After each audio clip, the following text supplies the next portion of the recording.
He's muted. So I would say, I caught it that time. There you go. I caught it that time. So I gotta go press the button. It takes me a second. Oh man, what's up? Well, Spoiler Kings. Tim Kramer, Brian and Grizzly. For right now, Brian Man should be joining us shortly. I know he's finishing up Paradise. So I know. I was at 5 o'clock this morning, so I saw it. I'm upset because I kind of forgot about it. And then when I realized that, I started watching it, and then obviously me trying to watch something on my phone with 2 toddlers around is impossible. Impossible. Because like one comes up and he's like, DuckTales? Because he's like obsessed with DuckTales. I'm like, I'm not watching DuckTales. Watching on the TV. I'm like, why do you want to watch it on my phone? But I did get through the first episode. I was like, damn, I was so mad I couldn't watch the next 2 because I was really curious. I thought the second episode was the best. The third episode, the beginning was something that was kind of slow a little bit, but the end of it, phenomenal. Yeah. I mean, that's how it usually goes, right? Because the first one kind of sets up the new season.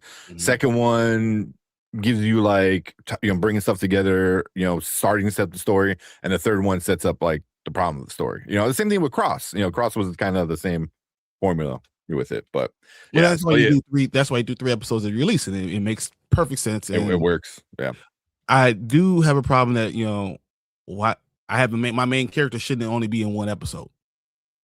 Yeah, he wasn't in the first one. I don't know how much he was in the other 2, but I mean, he was not in the first one. He's in 1 episode, and I was like, yeah. That's not the best thing in the world. Yeah. The first one, it made sense because they were setting up the world. And obviously, you have to set up the world outside of what's going on, so he can't be there. But, yeah. Oh, excuse me. Yeah. But yeah, I know you and Brand Man, I'll probably sit it out. You guys can talk about that so we don't fall behind. Talk about Paradise. And then we're going to talk about Night of the 7 Kingdoms. Night of the 7 Kingdoms of that brain fart. And then hang out with Chad. I don't think any major trailers came out. I'm so sorry. I'm like super gassy today. I didn't see any major trailers. But Collector, I saw some messages. We've been like super busy. I don't know if we're gonna be able to get you on just because we're gonna try to run through it, especially that finale. Especially that finale. Yeah, exactly. Was that what we thought was going on? Was happening? So it was. Especially with that finale. Yeah. Because then we got basically 3 hours to break down for. You guys got 3 hours to break down. Paradise. I mean, I don't think this is one of those things that we have to like. I'm going to talk. We can talk about it, but we don't have to go into detail about all 3 hours. I'm going to break it down with Anzo and Danny on tomorrow, and then I think Thursday after you guys see it, we should talk about it because there's enough time to. Yeah, one episode. One episode is enough time to watch it before we go live. 3 hours. 3 episodes before this past Thursday was pretty rough. The thing that saved me was the fact that it was released yesterday at 11 p.m. Yeah. Was it because it was so it came out 11 p.m. So I was able to watch most of it then, and then I watched the rest of it this morning. Yeah, that's right. Yeah. Because I thought it came out Thursday. No, it came out because that's what we were talking about. It was supposed to drop today, like 8 our time. Something like that. But it came out yesterday. Yeah. That explains why I forgot about it. Because I saw it this morning. It was like streaming now. I was like, oh shit. Because I'm thinking, oh, it dropped Thursday and I just wasted. No. Like the whole weekend. I watched last night at 11 p.m. and that's when it came out. Yeah. Yeah, and that sucks because me and Erica were on the couch doing shit. We were just watching random YouTube videos. We could have been watching Paradise. Oh man. What's up, B? Oh, not too much. What are you doing? Finish up the 3rd episode of Paradise. You're in the Echo Lab because of your camera. I mean, your microphone. Fuck this microphone. Make sure it's all the way down. Maybe I was thinking about that the other day. Maybe the little thing isn't like all the way down. Because I know it has to be down to be activated. Yeah. I definitely have it all the way down. Yeah, this guy. Go back. Thank you for subscribing. Got a new subscriber. Was it Jackson, my girl? Appreciate it. Yeah. Oh man. Hang on. All right. Why you do that? Go through some of these. These comments. comments real quick, and then we'll get the show rolling because we came in super late. Well, we were in the back talking about what everyone else is talking about around. Yeah. So, Yeah. you know, saying the same stuff. I feel that'd be a good Anzo discussion. See, it is a good one, and it is one of those things that I don't know. I don't think it's much different than anything that been said in the last couple of weeks for you know what we've said. Period about a lot of these things. A lot of stuff just cultural, and it's bad. Yeah, this explains this times. The times that we have right now are pretty much explained. What's happening? That's just it. Unfortunately, you know. I'm trying this out now. Any difference? No. Oh no. It's even worse. Yeah, now you was telling went to the camera. Even worse. Well, maybe your mic just crapped out. Possibility. I'm pretty sure that was it. And I was gonna get a new one over the There it is. Hey, there you go. Sounds good. All right. There you go. Hell yeah. I'm still gonna get a new one. Yeah, remember, so microphone, you have it on your cameras. You have your camera, then you have your regular sound, and then you have your headset. So yeah. Trying to figure out which one. That's always on me. I have like 5 different settings on my microphone. Which one is it? Yep. Always got. I'm still gonna get a new one this week though. It's time for a new one. Yeah. Oh man. All right. Let's run through these comments real quick. Let's skip around. I know a lot of you guys are saying what's up to each other. We got Fernando saying what's good. I did see this real quick. Very pumped about the announcement of the Venom animated movie directed by the directors of Final Destination Bloodlines. I did not know about that. I didn't know who was directing it, but that sounds pretty interesting. And I really like Final Destination Bloodlines, but also maybe you got it. It came in. Oh, cool. Ultimate Spider-Man 24 is the finale, and it's just a badass cover with Venom. Yeah, that's dope. Yeah, hell yeah. Yeah, maybe animation's the way to go. Yeah, live action was not. They're 0 for 2 in live action, in my opinion. Yeah, the live action ones made a lot of money. That's all I'm gonna tell you. Yeah, they're entertaining in like that kind of like Sunday afternoon, nothing else is on kind of watchable type of way. But as a Spider-Man fan, they never really got Venom right when it in the context of live action. So eventually. What's up, Brandon Davis? He said this new Family Guy and American Dad. I'll be watching that, so regretfully I'm gonna be missing your show tonight. No worries, man. I'm not mad at that because I love American Dad. Oh man. No, I get that. Yeah, we got Mama Bear. Enjoy your show. Last Relic. He goes, that sounds awful. Yeah. Yeah, could be all right. Oh, I am gonna have. I bought this just to give this away eventually. Oh, nice. Oh, I know. Yeah, that's the one you said you were looking for it last week, right? Yep. So no, I was looking for the Black Panther one, but I did. So I did see this one. And I was like, hey, I give away the Bat Family. Let's do this. So I like that. What's up, Collector? Said sent the link for the pre-order that Night of the Seven Kingdoms. Is disappointing to see that we're not getting a steelbook. Just a 4K slipcover. That's okay. I can go ahead with the Night of Seven Kingdoms, just the first 5 episodes. I'll be good. Just give me episode 1 through 5. I'll be all right. Yeah, I mean, even 1 was kind of Yeah, you go 2 through 5. Whatever. Yeah, I think 2 through 5. Yeah. Oh man, what's up? I think I was on the wrong one.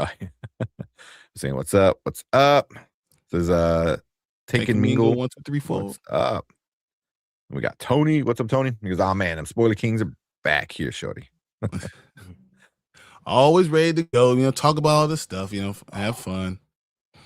Yeah, because honestly, this is the time I get to get all my angst out. Yeah. Because I don't know how your wife is, but mine is just like, I don't care. Yeah, no, I really like. She asked me a question, and then I go in, and she's like, "Are you still talking?" It's like, yes, I'm still talking, baby. Yeah. Mama Bear says, "What happened to The Expanse?" I expanded my horizons and went to the Bulls game, and that was it was on me. It was on me. I got home. We were all busy. At like 10:15. I was like, crap. I tried to get home early though. I tried. No, we were all busy. That was out with the kids, so I didn't come home until about 9:30. And by the time the kids were in bed, I was already sleeping. So me, I was out in the south suburbs visiting my cousins. We had a surprise birthday party for him. Yeah. So Actually, one of those days. And I don't know if we're gonna do the Expanse this Saturday, because I think we should do the Anzo watch party for Princess Bride. But I'll let you guys decide of that. I'm down for that. Yeah. Which I may or may not be out in my at my parents' house in the south suburbs, but I'm gonna bring my laptop and my mic and stuff with me. So if we do that, I'm definitely down. There we go. I think that sounds like a lot of fun. Yeah. Yeah, I love that movie. She's right. Community tab is a thing though, but I wasn't him. That's the problem. Yeah. I like literally, I looked at my phone at 10 o'clock in the bed. I didn't see anybody respond, and I was like, I knocked back out. I was like, all right, Brian or Brandman say anything? I'm like, no, all right, I'll go back to sleep. Okay, the right thing would have been is like, no show tonight, but which I usually try to do is just yeah. So sorry about that, guys. I said, are we gonna get another one trailer with Brandon Fraser? I sent you. Oh, the pressure one. We can watch that one if we got some time. We'll watch it. I haven't seen it yet. I love Brandon. Yeah, Fraser. I haven't seen it at all. Yeah. We got Tamika. What's up, Tamika? What's up, Tamika? How you feeling? What's going on? Oh, there's that subscribing. Appreciate that. Excuse me. Excuse me. Yeah. You tasted that one? You know what's funny? Project Hail Mary. Yeah. I started rereading it. I'm already 3/4 through the book. So movie man, to answer your question, yeah, I'm a little more than halfway into it at this point in time. Last time you asked me that, it was kind of hard to get. I was just like very early on, but wow, what an awesome book, dude! It's so good. I'm really kicking myself that I didn't read it earlier. I really, really like it. I like how it just throws you in. Andy Weir is really good at drawing you in, and I like how it jumps between past and present, explaining why you are where you are. And you know what else? Anyone who's not like, like I always liked like different kind of aspects of different types of science, and I like how even to someone who's not versed in science, it's still very easy to follow. Andy Weir doesn't go too heavy-handed. He's with not the jargon to the point where it loses you. But like, yeah, he explains it so well. He explains it really, really well. Like it's a super easy to follow book. Might make $1 billion. And I try to get through at least 2 chapters a day, 3 if I have the time on my hands. But I'm a little past the halfway mark. But I'm really enjoying it, Collector. To answer your question, I think it's awesome. It's making me even more excited for the movie than I already was. Have you read The Martian? Oh man, the book is so much better than the book is amazing. Yes, I've read. Okay, because it reminded me of The Martian meets like Interstellar. That's kind of like the vibe I was getting when I was listening to the audiobook. I was like, oh, shit. I can definitely see the parallels between the characters of Ryland and Mark a little bit. Yeah, their narrative voices are kind of similar. But I really writing. like Andy Weir's writing. It's got kind of this this kind of like quirky flair to it that I'm really into. Colin Hanks should have been him. It should have been Colin Hanks. Every time I listen to it, even more, I'm like, crap. I could have seen Colin Hanks. A little bit more nerdy, a little bit real, a little bit more real nerdy, but you also can act and understanding. I can see him being a teacher. I can see him, choosing kids over, like these are all my kids, and I'm literally doing this for them. Like I see him doing it, and then finale. What would have been cool then? Having Tom Hanks do like the audio for Rocky, like that computer generated audio, because then that would make sense. It's like, oh, he kind of sounds like me, but a little bit older, a little different. Like that would have been cool. But also would have been Tom Hanks would have been his brother. But I I think with Ryan Gosling, and this is not a knock on the man at all because I love Ryan Gosling. They're going more Hollywood nerdy Yeah, with Yeah. him. 100%.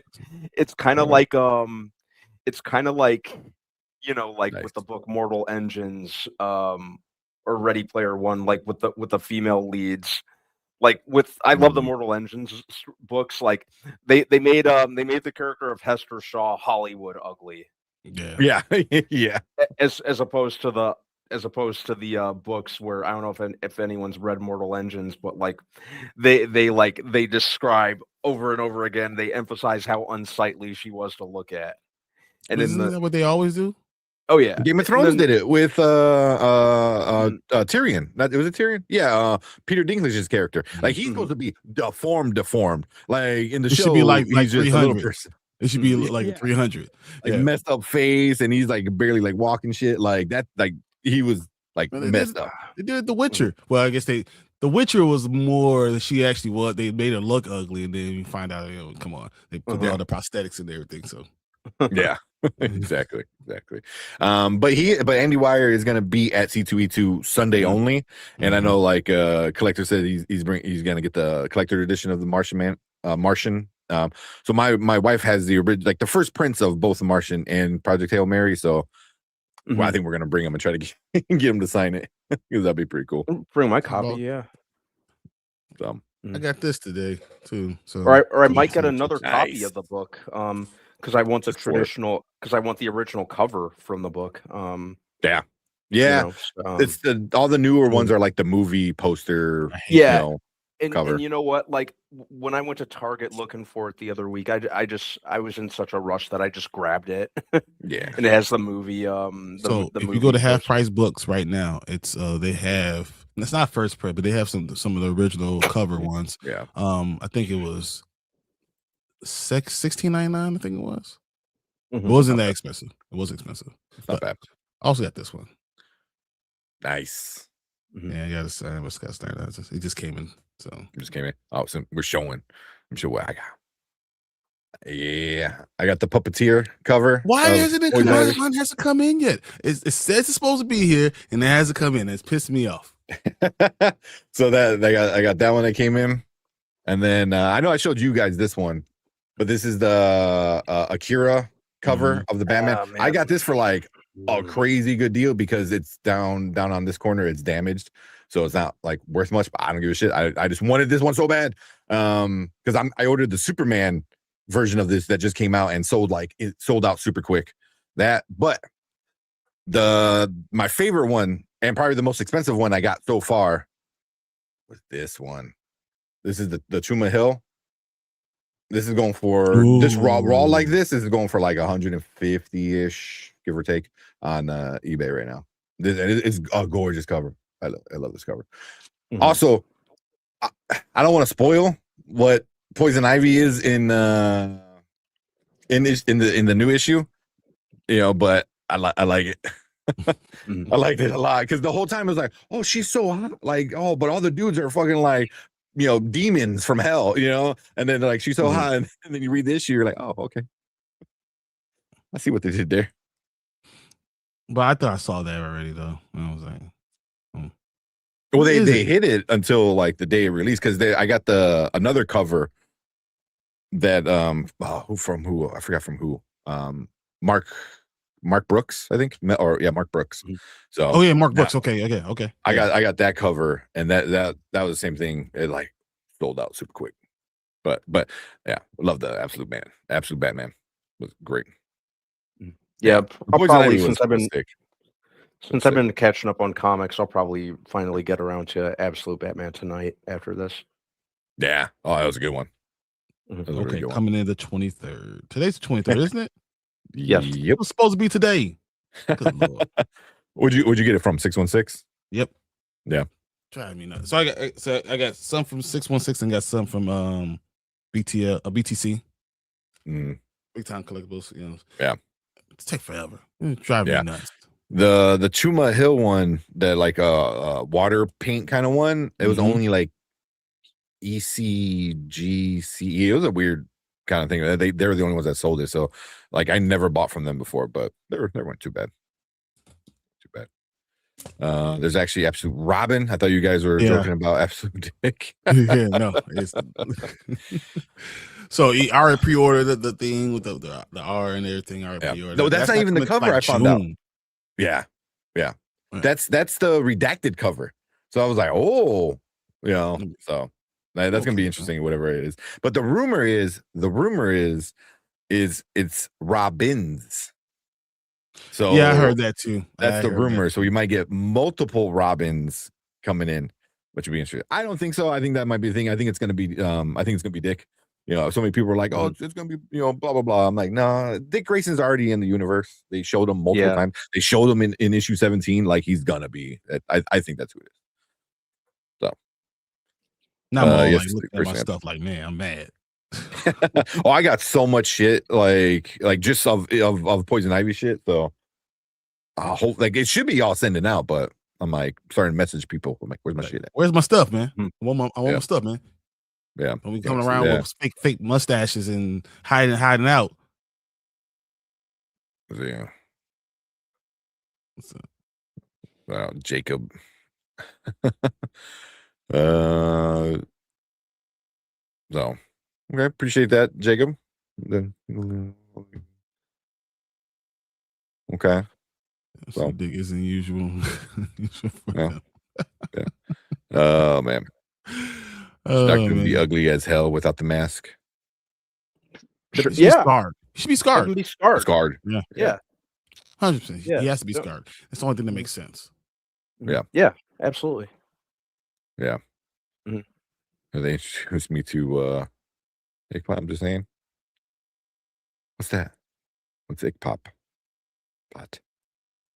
What is that? I'm not sure. Maybe I don't know if you misspelled it or I just don't know what it is. Oh man. I think Jason, Todd, and Dick Grayson hate Batman discontinuity. Which makes sense.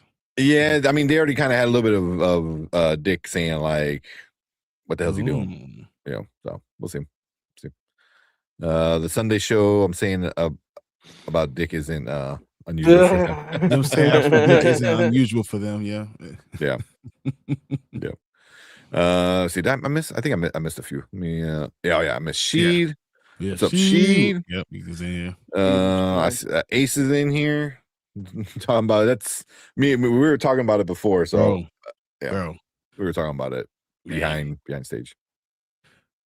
It's one of those. It'll be one of those soapbox moments. Yeah. So for me, I'm like, I don't know.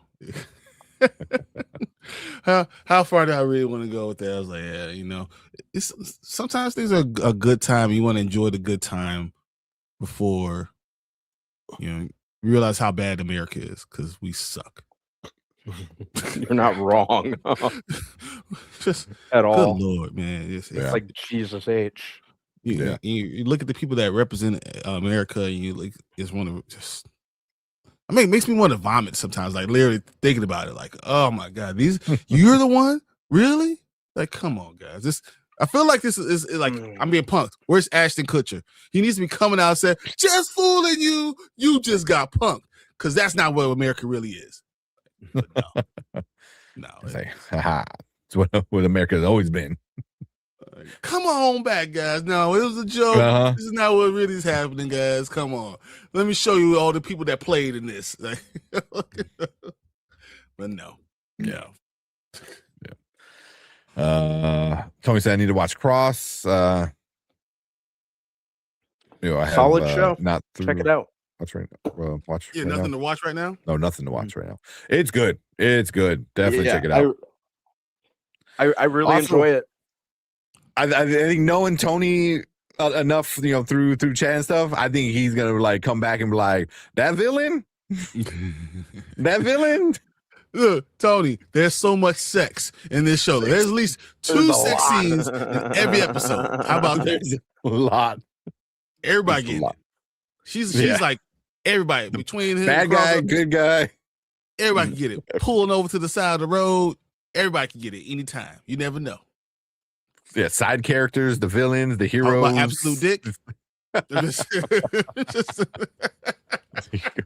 Jesus. Absolutely. It's crazy.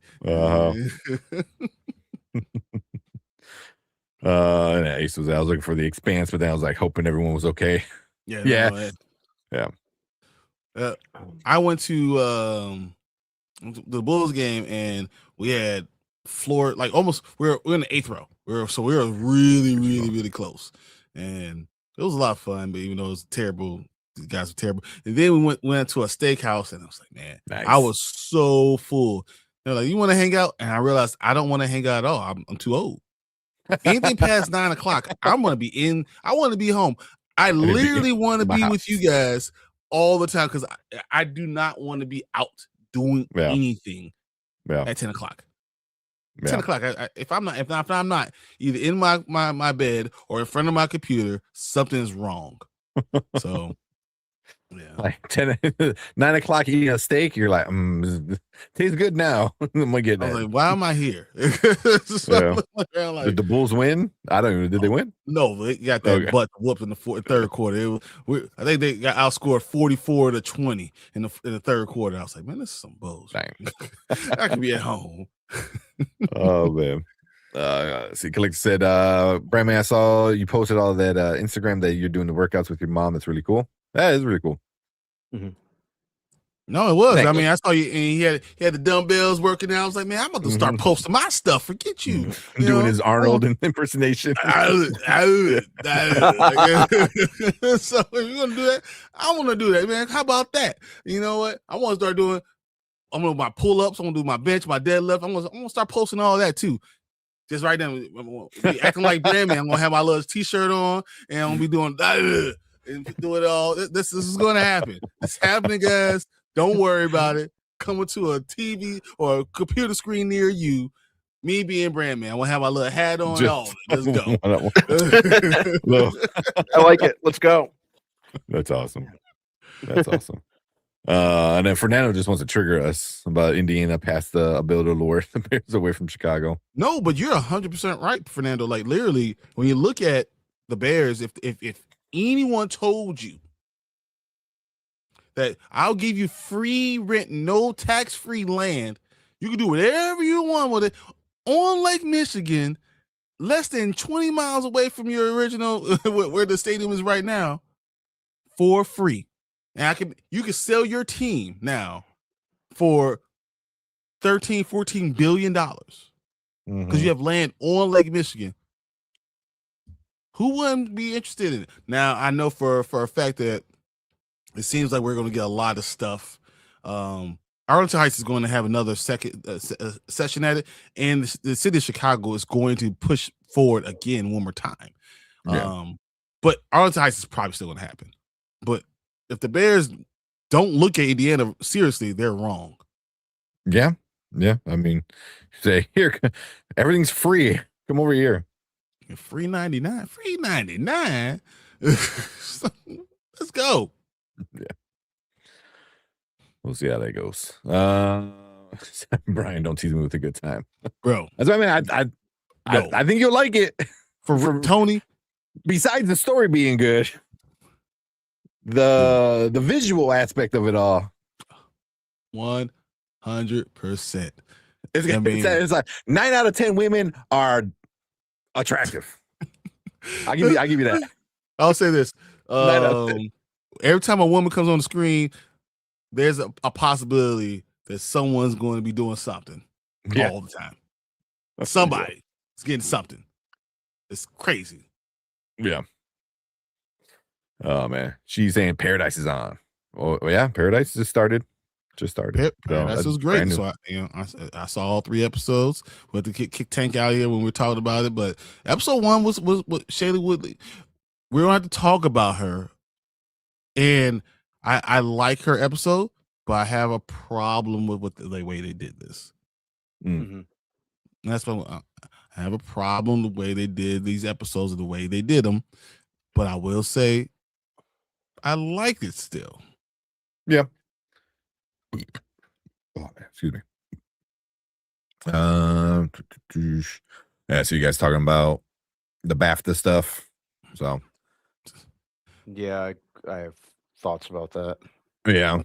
I mean, right now, Dre Mack was talking about it. He had a panel of people chilling, and Darius were on. They still might be on. I don't know. They were talking about other things, but that was like the big thing.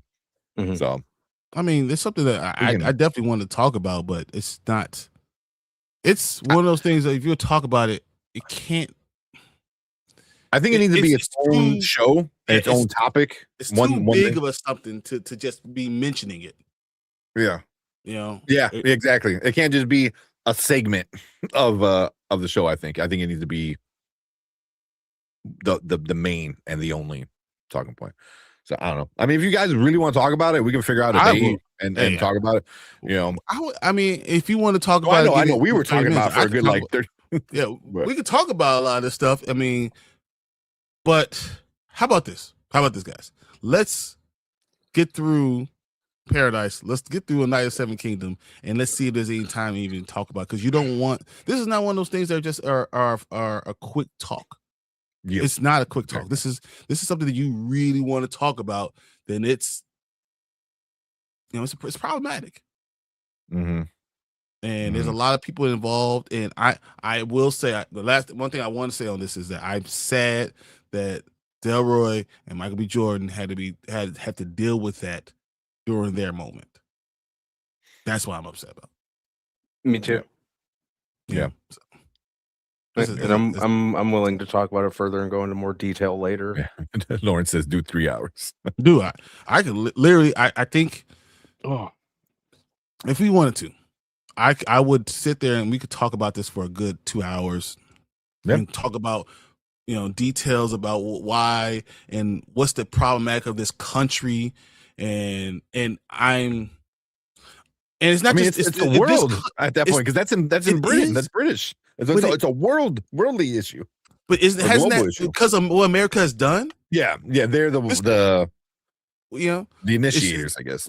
The original sin of this country has now, because become a world power, has gone to every culture in the world. Everyone thinks of this. This is what you think about with Black people, about Black people everywhere. And it's not the Tourette's thing. It's not that. It's the fact, the way that we handle it and we talk about it. That's the problem. So I don't want to open the can because as soon as you open the can, like it takes over. Exactly. It literally takes over everything you talk about. Is what it is. So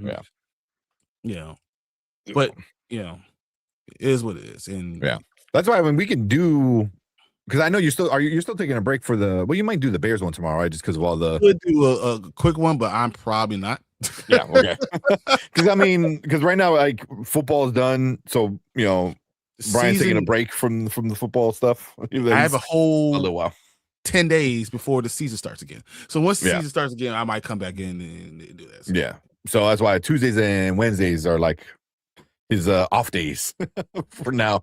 So if you guys in chat want to talk about it, we can definitely just make that a whole show, just a whole topic. Yeah, no, I have a lot to say, and other things that would be built up. So because there's so many sides of it. There's the medical side of it. There's the nature of the word itself and what it means. Like you said, like how it affects globally, and like that. What BBC did, the apology. There's so many parts of this thing where you're just like, what the hell? Don't call it. Yeah, I know. Statement. I think it's better. No, it's a statement. BBC, it was not an apology. What BBC issued wasn't an apology. What Alan Cumming said wasn't an apology. What John Davidson himself definitely wasn't an apology. Yeah. And like I said, I know we'll lay aside time to go into it later, but even if it was involuntary on John Davidson's end, he still had a responsibility to at least apologize to Delroy Lindo and Michael B. Jordan directly, and he was too chicken shit to even do that. He used that opportunity to basically use his disability as a crutch and plug his movie, which was disappointing on his end. Like it's gonna start coming up because I'm gonna leave it at that tonight because I could go on about it. No, guarantee Anzo's gonna talk about it on Wednesday. Guarantee. So excuse me. But yeah, we'll see maybe Tuesday or Wednesday, because it sounds like you guys in chat want to talk about it. So we could definitely make it its own show. Yeah. I'm getting angry all over again. Yeah. I think I'll look this up because that's why I'm laying back. I got a whoop-saw over here, dude. Yeah. Just collector. If you want to know what it's about, it's a lot of stuff right now. Just type in BAFTA 2026, and it's like the first thing that pops up. It's very unfortunate, but the worst thing is I'm not surprised. Me neither. Yeah, that's the worst thing. Worst thing is in this country, the way things are, I am no longer surprised about any of this crap. Yeah. Lawrence says do the Trump AI thing and the do-rag man. It's a show, right? The do-rag man's a show. Yep. Yeah. We could talk about that. We could definitely talk about that. Oh, boy, I have things. I have comments. I have feelings. I have a lot. My dad sent me all type of stuff about it too. Oh yeah. He sent me, so he has issues because once again he's a psychologist, right? So he's a therapist and he deals with it on different levels. And he says things that I feel like I should actually defer to him. And because when you're trying to do your own medical whatever, trying to diagnose something when you don't know anything, that's ignorance. And you shouldn't, like, you could know little pieces and stuff, and it's hard to, you don't want to hurt someone else by your ignorance or to condemn someone else with your own ignorance. That's wrong in itself too. Yeah. So that's, if you don't know enough about the situation, you're not really sitting there that that's problematic. So we can never talk about it. Oh, the Mexico thing is crazy. I've been watching that a lot. So yeah, Angelina Jolie, she's leaving, so I mean, I don't blame her. Who can blame her? Yeah. Isn't that not one of the craziest statements ever? America is not safe. I'm moving to Australia. The idea what Australia was, how it became, what it was, the idea of leopard colonies, the idea of a prison state, all that stuff. And it's funny, you say it and everyone's like, yeah, probably is safer. I mean, there's that, but then there's the tropey funny things where, like, they have 6 feet tall spiders and like all the creatures the most dangerous things in the world are in Australia. Like you're in your house and someone comes in this house and it could kill you anytime. Yeah. Kangaroos fighting dogs, like what? Madness, fucking madness. Oh man, yeah, crazy stuff in the Mexico stuff. She's going to Australia with the big ass spiders. Yeah, spiders eating cows. Oh, that stuff would be, that AI stuff is hilarious. Yeah, sorry, everything but people want to delete you. Exactly. Oh man, yeah. I'm gonna move to a prison country. That's what it is, though. Like literally, it's a prison state. This is what they did. They had leper colonies. They had all that stuff. This is how it got started. This is what Australia was. Hey, you can't go anywhere. You're stuck on this island. And then we look at the rest of the world and look at Australia like, oh man, maybe it was us, not them. Yeah. I saw this from Fernando. Football cleanse. This was, hey, you have to enjoy it, even though this is probably one of the worst times of the year for sports. Yeah, especially in Chicago right now. There's no baseball. Basketball right now sucks, and I think NBA overall sucks, and I could talk to you about that too. I was talking to my dad about it. I think it's become more entertainment. It's more WWE than it is NBA. Who is it? Was it? I think it was Kevin. I think it was Kevin Durant was on a podcast and they were talking about like the moment the NBA changed, you know, and it was Kobe versus LeBron All-Star game kind of thing. And I was like, oh, it's interesting.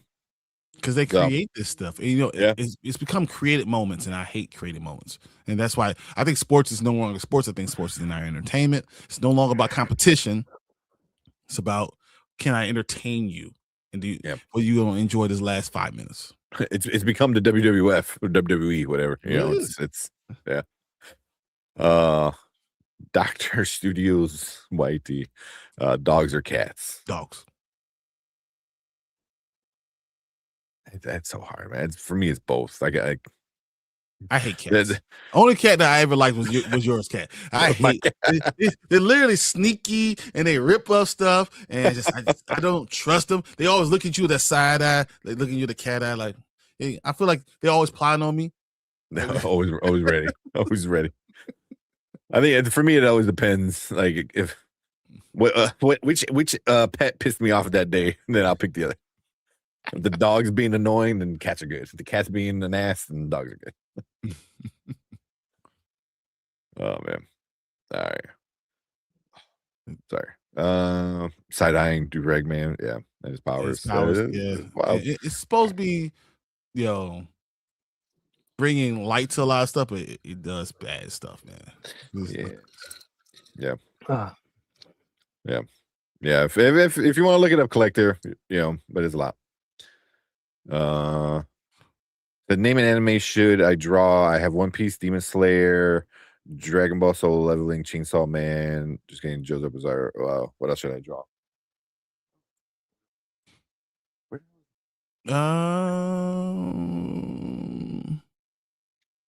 Oh, I lost it, man. I got so much anime shit over there. Actually, I just got what was it? Panchito, the little Chainsaw Man dog. I just got that, and they're all good, man. Put it all together. Do One Piece, Demon Slayer, Dragon Ball, Chainsaw Man. You do it all one thing and have a fights to death. Do it all together. That'd be cool. Like I've seen a lot of those like Studio Ghibli where they put like all the Studio Ghibli characters like together, and it's like I have a poster like that, and it's gorgeous. You can do something like that. That'd be cool. What's up, DJ? Saying yeah, NBA is garbage. The Bulls right now, 100%. Let's fast forward to September because I am so tired. I think the Cubs could be good, and that's why I could wait till September. But I want to see the Bears. I want to see what they do in this offseason because I think we have a lot of chances to make this team better. I think the Cubs could be good. The Sox going to be awful. The Bulls are awful. Like, I don't even know what to do right now. Yeah, it's so bad. It's so bad. Oh, you didn't get Brandman. Cats or dogs? Or yours like dogs. Okay. Even though I like cats too, but I'm more of a dog person for sure. Because if I showed you a picture of my cat Brian, would you not like it? Yeah, you know what? Honestly, there's something about cats. So like, I grew up. My uncle had his cat Hirsch. Hirsch was like the meanest little cat I've ever seen. Like, you know, and he would just be around, just sneaking around. He'd be trying to. You ever see a cat just try to trip people? Oh yeah, yeah. Paul, yeah. He was trying to and I almost kicked him. But I love animals. It's hard for me. But yeah, I've had 3 dogs, and the greatest. Dogs are so protective and, you know, loyal, and cats aren't. But cats are, in my opinion, are smarter. Yeah. If you want an animal that will do his own thing and be smarter and love you still, because when they love you hard, but it's only on their own time, and that's what bothers me. But a dog loves you all the time. Cat loves you no matter what. Like it.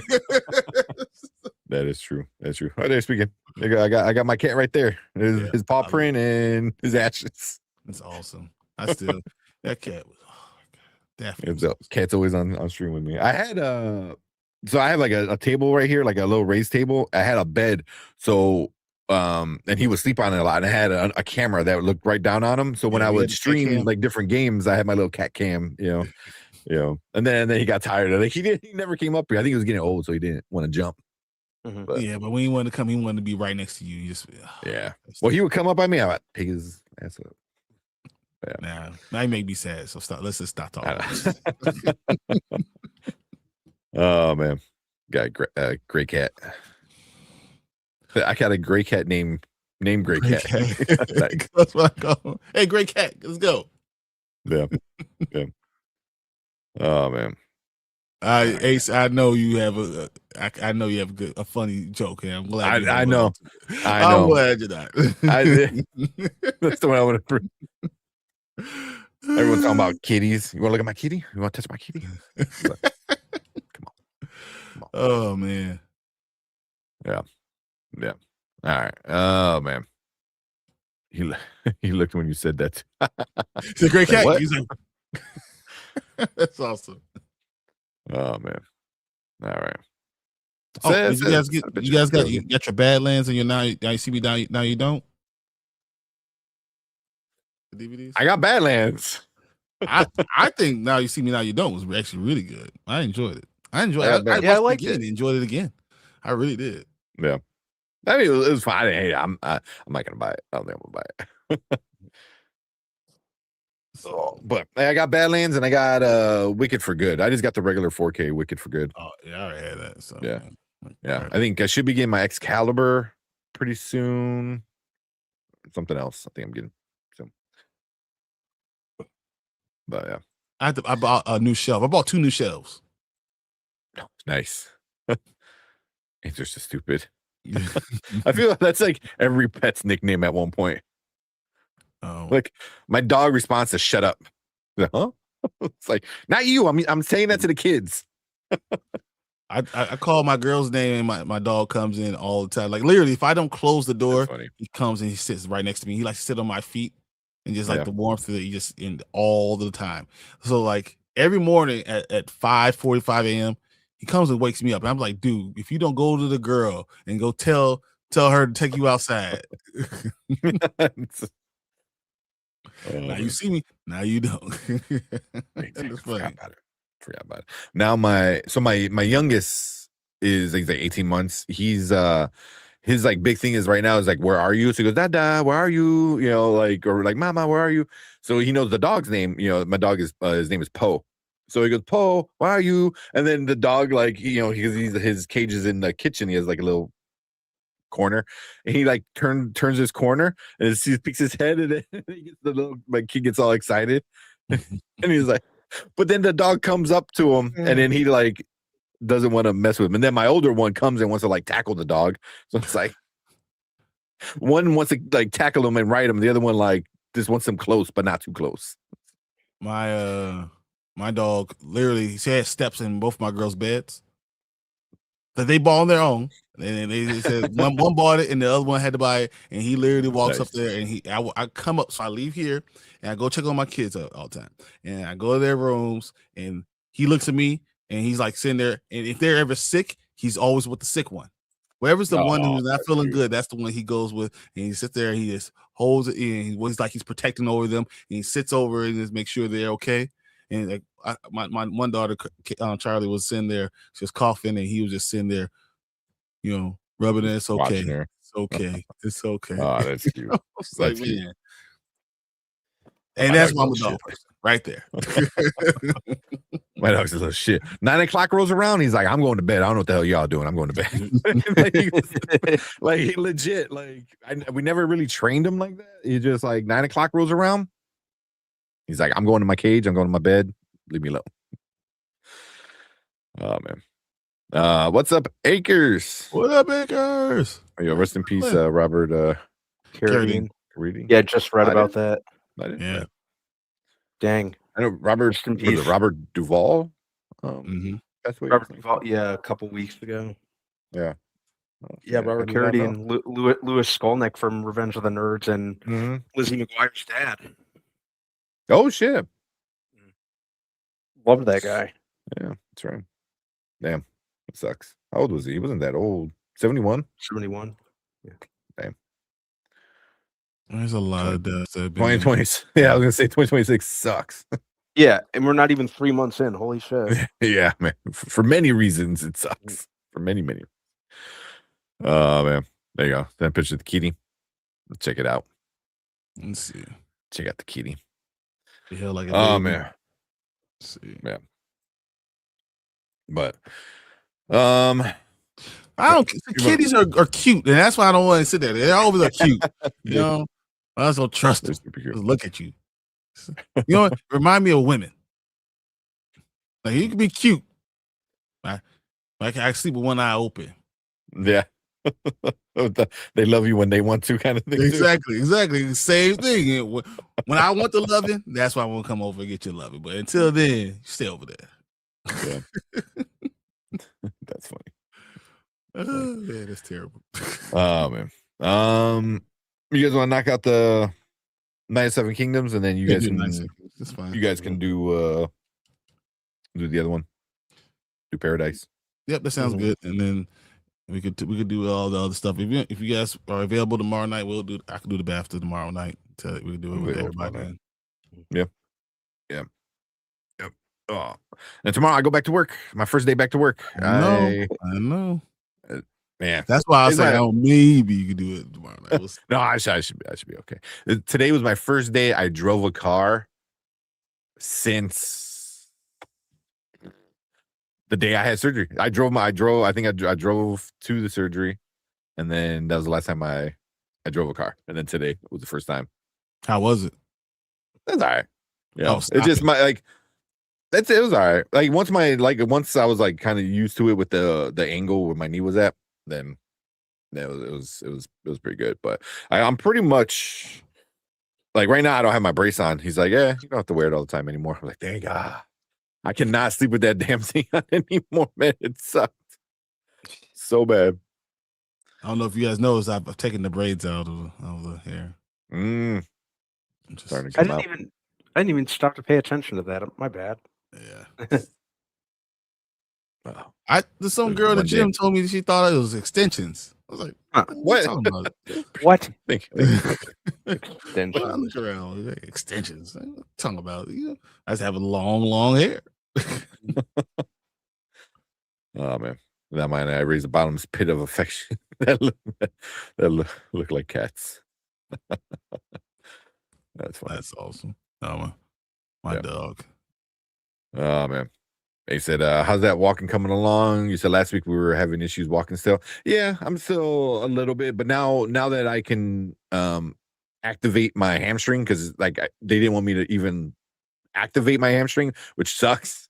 But that is not too bad. Actually, I had a nasty cramp on my calf. And I don't know if you guys had it done. Dry needling. Oh, I've heard of that before. Yes. It is awesome. It is awesome. So my PT, she does it, it's not covered by insurance. It's like $25 a session. It's not too bad. And it is interesting. So they use the acupuncture needle, but they go deep, like in there. So she finds the knot and she's like, oh, so we're looking for a twitch. So she goes deep, and she's like holding a chunk of my muscle, and it twitched, and I felt the twitch like my whole body. Yeah. Oh my God, man. It didn't hurt. It was just like, damn, that was a twitch. And then she kind of poked around, and she did about like 4 pokes, and she's like, it's gonna feel sore, like you just worked it out crazy. And then it's gonna go away, and once it goes away, it's gonna feel good. It feels amazing. Today it started hurting some more because my brace sits right on where that cramp is at, and it's causing the cramp. So it started coming back a little bit, but man, like that dry needling, that shit works. I was like, that shit works. But it was crazy. I was like, damn, that thing is, because the acupuncture needle is like 3 inches or something. Yes, it's but maybe I don't know if you guys. You pull it out, you're like, what the fuck you gonna do with that? I mean, it's super thin, man. It's insanely thin, and but it popped it in there, and she went deep, and it hit that muscle, and it twitched. And I was like, oh, and then she kept hitting it, so it kept twitching, and then, but man. The next morning, it was a little sore, but by Sunday, like it was gone. It was like just no cramp at all, no knot. But today it started kind of coming back because my damn brace. But yeah, besides that, it's pretty good. Walking's not too bad. It's still weak. It's weak as shit, man. I look like like so weird. Like my one leg, my bad leg is still like got muscle to it. Now the leg I haven't like walked on properly is like super skinny. Like you guys are talking about like doing like a workout, like lift off. Like I just want to go and do a squat. I just want to go back to the gym and do a squat. I'm not saying lift off. I want to say I want to bench Brandman while he's benching. That's what I'm saying. I'm gonna bench you while you're benching. Let's. Oh, who does AI? Do AI with that? With like Brandman benching, and then it zooms out, and then Brian benching the bench of Brandman. Bench the bench, me right? I went. Today we did. Going deep. We did. So we did 25s, all 25s on. I did 8 on each side of 20. Uh-oh. The internet was like, no, you didn't. He literally just got like disconnected. I don't know what happened. So, we'll see. He said, that's fantastic. I know how it feels when I was able to take that brace off for good. It feels great. Yeah. So I still got to wear it when I go to work. And he said, I can like unlock it so I can bend it. And I can do that like majority of the time. But he's like, if you plan on walking a lot, I got to lock it just to give it, because fucking leg is super weak. I was like, oh man, I honestly never wanted to go to the gym more than like now. Like I just want to go to the gym and just like do all legs, just so I can get my definition back in my legs. It's really sad.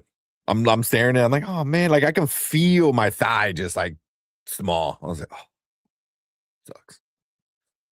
I think being a pincushion. Mine neither, honestly. Mine neither. And then her and a bunch of like other people, like patients that are also at my physical therapy, they're like, oh, I did it, it's great. I was like, oh, okay, I'll do it. Have you ever done acupuncture, Brandman? Yeah, I've done acupuncture. Yeah. There's actually come to think of it, I need to make another appointment to do that. But there's a place that my parents recommended me over in Chinatown that I go to. They're really, really good. Yeah. You ever did it with bee venom? I don't think I have. Yeah. I mean, unless you really need it, but I've had it done on my surgery, my first surgery knee. It's good. It swells up a little bit, because obviously you're putting some bee venom in there, but man, like the whole idea of like white blood cells rushing to get rid of it, and it kind of helps with the everything. It felt good for a while. So yeah, I'd try it out. Yeah, try the dry needling. If you got like a really like knot you can't get rid of, that dry needling fucking worked, man. Good to know. It was good. Yeah, I liked it. I'll probably do it again, like just to get it out. But yeah, I'd give that a try for sure. Yeah.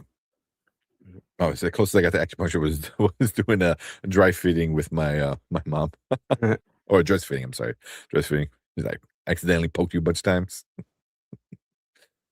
Oh man. Then when we start pool therapy again, I think I'm gonna wait.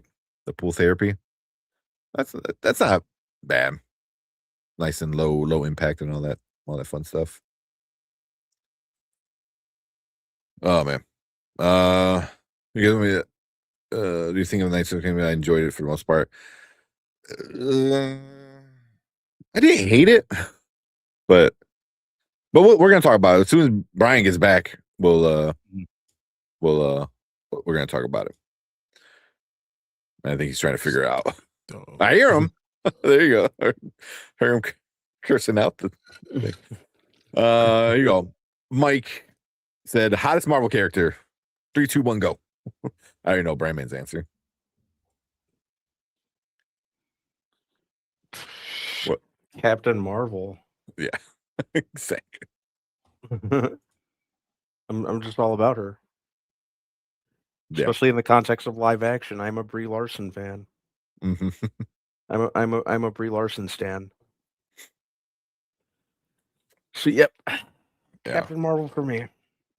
Well, are you saying MCU or just Marvel character? Because if we're talking about MCU, MCU. That's why my first thought went to MCU. That's where my mind went. Yeah. Yeah. If we're talking about drawings, Um, I don't know. I don't really look at animated characters like that. But yeah, Yeah, it's kind of cheating too. yeah, Because you can make all these characters like Emma Frost. Like she's Mhm. like fucking in a like one piece bathing suit and a cape. Mm, You know what I yep. mean? Like exactly, like it's kind of cheating. exactly. Well, well. Oh man, all right. That was an accident. All right, collector. We're gonna edit it. I got a lot of editing to do. But we're gonna edit. I got a lot of editing to do. I'm so behind. It sucks. The worst part is, you know what? We need to be helping you. That's what we got to do. We got to help you. That's all. The editing is it's not hard. It's not even. It's kind of time consuming, but it's not like crazy time consuming. It's just I need to find a time, and usually my time was at work. So I know it sounds stupid, but So, yeah. Just so you guys know, what happened was my daughter came down in and she was talking to me and smiling, and she accidentally knocked over my CPU. Oh, geez, the whole thing. Yeah, so it's the mini computer that right now that I'm on. Oh, okay. So she accidentally knocked it over, and then everything just went bleh. I was like, oh, and she was like, oh no. She started hyperventilating and all that stuff. And I'm like, it's fine. She's already sick and she's not feeling good. So I'm like, no, calm down. Maybe daddy give you a hug and kiss and make you feel better. Then go upstairs, and then I had to fix it. Oh no! Start freaking out. Oh no, man, I didn't mean to do it. It's okay. Yeah, it's okay, baby. Who said ASEC? Rogue, Black Widow. We got Storm and Rogue. Mom Bitch says Wonder Man. So you guys say who's the hottest? The hottest Marvel character. Yeah, I'm not mad that I can see Captain Marvel. Yeah, good night, character. MCU Black Widow, and Captain Marvel for sure. MCU, I think it had to be Black Widow. We've got many. The MCU, yeah. There's not any choices really. There's not many women in general. Bradman's gonna say Captain Marvel. But, oh yeah, yeah, I did. You already knew it. I can tell that. There's no question about that. Yep. Yeah. Cartoons. Cartoons is Rogue. No doubt. Come on, let's end that competition right there. All right. Peggy. She. Oh, good Lord. Yeah, you're right. That's the winner. Yeah, that's the winner. Ding, ding, ding. We won, guys. There it is. It's Peggy. Darcy. Damn. I will take Peggy every day, twice on Sunday. That's close. Forgot about them because I'm thinking like heroes, and I mean, granted, Peggy is Captain Britain, whatever else, Captain Carter, whatever they call it. I'll take Haley Atwell. I'll take Haley Atwell. Yeah, every day. Absolutely, every day. Oh man, thank you for subscribing, Arthur in Charge. That's awesome. Appreciate that. Thank you for that sub. But all right, let's talk about Night of Seven Kingdoms. All right, been hanging around and talking about a bunch of stuff. All right, let me bring up the. Oh man, I didn't realize I had this one. They got this variant cover because we were talking about kitties. Oh, Kitty Pride. Kitty Pride. Kitty Pride and Wolverine. Now you bring it up. I do. Maybe we take some time on Thursday to talk about it. I do want to talk about the DC, the new history of DC, the Dakota incident, because I don't see it. I read it, but also I pre-ordered every cover. So I don't know if that makes it, but I haven't shared my thoughts besides with these two guys. I haven't shared any pictures and stuff like that because I don't want. Because DC is doing it dirty. DC is doing him so dirty. Because DC is the one that leaked it. Like what? So Yeah. We could talk about that, especially I wouldn't mind talking about that tomorrow too. Yeah, because there's the scenario around the comic and then the actual comic. You know, yeah. Mm-hmm. Yeah. No, we could do that, but that fits perfectly in. We can talk about BAFTA and we can talk about this DC stuff because it's man, I don't even want to talk about that. Yeah. But Wednesday, like the new history of basically Milestone being introduced into DC is kind of coming out on Wednesday. So, you know, there's a big initiative, 100K comics sold. So if you obviously you can't pre-order it now, but go to your comic book store, a local comic book store, buy it online, you know, Graham Cracker or whatever kind of places around you and buy an issue or two. It's good. It's good too. I'll say that it's a good read, you know. That's not the problem though. That's not the problem. Yeah. You know, but you gotta support it. You gotta support it. Go and buy it, because if you want characters like Static, you gotta show DC he makes money.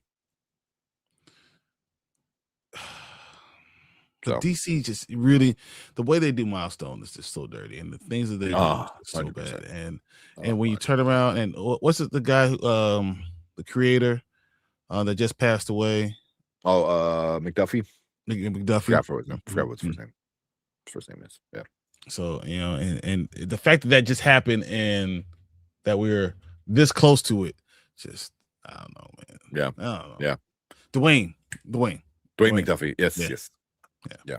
But we had another was it Joe I always forget his first name, but Ilridge, I think his last name is, but he's one of the also co-creator of Milestone.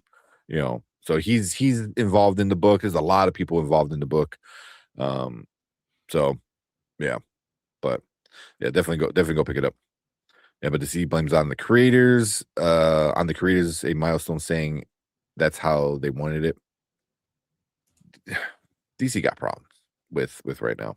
So, and you have a lot of it makes me not want to not even want to have hope for DC at all. It literally pulls me back, because you know all this stuff is connected. So that really starts to make me, it's problematic again. You know. Yeah. Because there's you know, one of the dudes I follow, you know, who talks comic books, and he's, you know, a black creator. He was saying, like, he goes, here's the countdown. He's like, it's been like 1,000 days, I think, or something like that, of the last time DC had a legitimate real run with a black character. Not like Static and Batman, where that's like a 4 or 5 issue, not these like limited issue ones, like an actual ongoing, like, and it's been a long time. The question is, are they doing the same thing in Marvel with Black Panther? Once again, so we got the 60th anniversary of Black Panther and all that stuff, right? But when's the last time you have an actual run? When you're doing a real run for this character? But you know, no one wants to put anything into it. You know, oh, you want to do a one-off? That's fine. You want to do a mini series? That's fine. But are you gonna put money behind it? Or are you going to actually do a run when you do, you know, like you did with Ultimate Spider-Man, or you did Ultimate X-Men for 21 issues in the worst comic book in the world? It's terrible. Yeah, terrible. Yeah. So Ace, I would say with this the new history of the DC, the Dakota incident, it puts it into the main universe with the continuities and stuff like that. I want to talk about, because I had a few problems with it, but overall I was like, okay, you know, it made sense. Like, now let's get this, you know, train going. Like, let's go, let's do some stuff with it.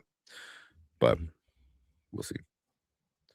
Absolute Catwoman's gonna be ongoing series. No, Absolute Catwoman, I think is gonna be a 6 or 8 issue.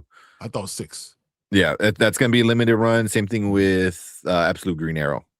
Who the hell cares about Absolute Green Arrow? It looks cool. It looks cool. interesting. I'll give it, you know, I'll the synopsis is pretty cool. Yeah, I hate Green Arrow. He's like my least favorite of all of them. I'll make I'll pass judgment after I read like the first probably 2 issues. Yeah. and decide whether or not I'm going to keep reading from there. Yeah. We'll But I see. mean, the same thing. I think that's like a 6-issue run too. That's a limited run. Mhm. And then Absolute Martian Manhunter is coming to an end at 12. which is crazy because it is killing it. It's probably the second best. Probably the second best story. Dude, But you people are can't angry. find Like, there's no action. I was like, but it's a great story. What are you talking about? You can't find Martian Manhunter. Go look for Martian Manhunter. Look for one. You can't find it. Now I can't compare it to Absolute Batman because Absolute Batman is just taking a mind of his own, and they're printing so many different printings. But you can't even find Martian Manhunter a second, third printing. Like they've had 4 printings for of the first 6. You can't find them. Yeah, they're hard to get. I'm gonna go back and looking for this article I saw today. Okay, check it out. Isn't Oliver dead in that universe? Who's Green Arrow? We don't know. Exactly. We don't know. There's a lot. Everyone's saying it's gonna be what the hell's his name? The protege in the comic book. I'm having a brain fart. Roy. Everyone's saying it's gonna be Roy. There's a big theory saying that like Oliver come back from the dead, which that would be cool as shit. So even his arrow, his bow is awesome. His bow is 2 machetes like put together. They're badass. So but we'll see. Looking forward to it. Absolute Manhunter starts up as a miniseries that just kept going. No, they're ending it at 12. Yeah, they're like done. 12. It had a first 6, and then it came back for another 6, and then that's it. Which is crazy because the pre-orders are crazy. What up, Dre? Yeah. What's up, Dre? If I was to stop in and say what's up, as Night Sun Kingdom was good last episode. No, it wasn't as good as episode 5. Yeah, we're gonna start talking about it in a minute or two. Hey Dre, I gotta tell you, man, you doing some stuff. I really need to talk to you. Me and Tank have been talking about you. Oh my god, so much. It's so crazy. Like it's so funny. So much, man. There's the whole comic thing on that. Then we were the BAFTA thing. That I know. I would say you, Blue, and I forgot who the other 2 were. What you said about the comic book stuff that you've been talking about. You've been so on point and holding people accountable for the things they want to say one thing, but they don't want to talk about something else that they've said. You are so on point. I gotta give it to you, man. Like we Tank literally talk about half the shows that we are late on is because me and Tank in the back talking for 25-30 minutes just talking before we go live. Yeah, yeah. I really think, and when people try to belittle you, is ridiculous, and you are saying all the right things, you're hitting all the right notes, and I think people need to just own up to it, and I love it. I love what you've been doing, man. Honestly, yeah. Oh, we definitely got hooked up, man, and there's so much with the comic book stuff going on, Yeah, this BAFTA stuff that we're gonna have to do a show tomorrow. So I'm just saying because it's just because it needs its own time to breathe. Yeah, that's what we're saying. But yeah, if anybody ain't watching Dre Mac show, go subscribe to Dre Mac.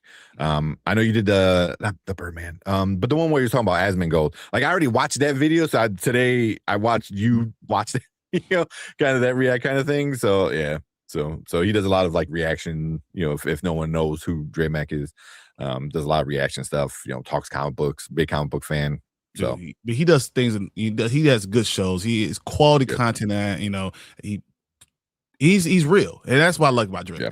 Everything is real, and he's just not just saying stuff. He has basis for why he's saying what he's saying, and he supports it. It's that when you just say a comment without any support, he never does that. And I appreciate that part too. Yep. Yeah, we definitely gotta catch up and do something. Oh, excuse me. Damn. He goes, Dre, you're not beefing with about a dozen YouTubers. Yeah, about the Comics Explained thing. Yeah, exactly. Yeah, you're 100% right. Yeah, reaction channel. I appreciate it, guys. Yeah, we appreciate you coming in. But you also you're aware. Yeah, I like that. You also like news, the whole Jonathan Majors thing. I mean, I didn't see anybody as much as you and Chill. You guys were were on it. On the You know, forefront with and everything. doing Yeah. it, Yeah. It's a Let's go. video coming soon. Nice. Nice. Bro, I watched that clip and the guy's like, "Oh, you got recast. You just didn't like it." I almost threw I my phone wanted to across the damn. slap this shit out of him. I was like, "Who? Shuri or Toussaint?" Because neither of them are named T'Challa.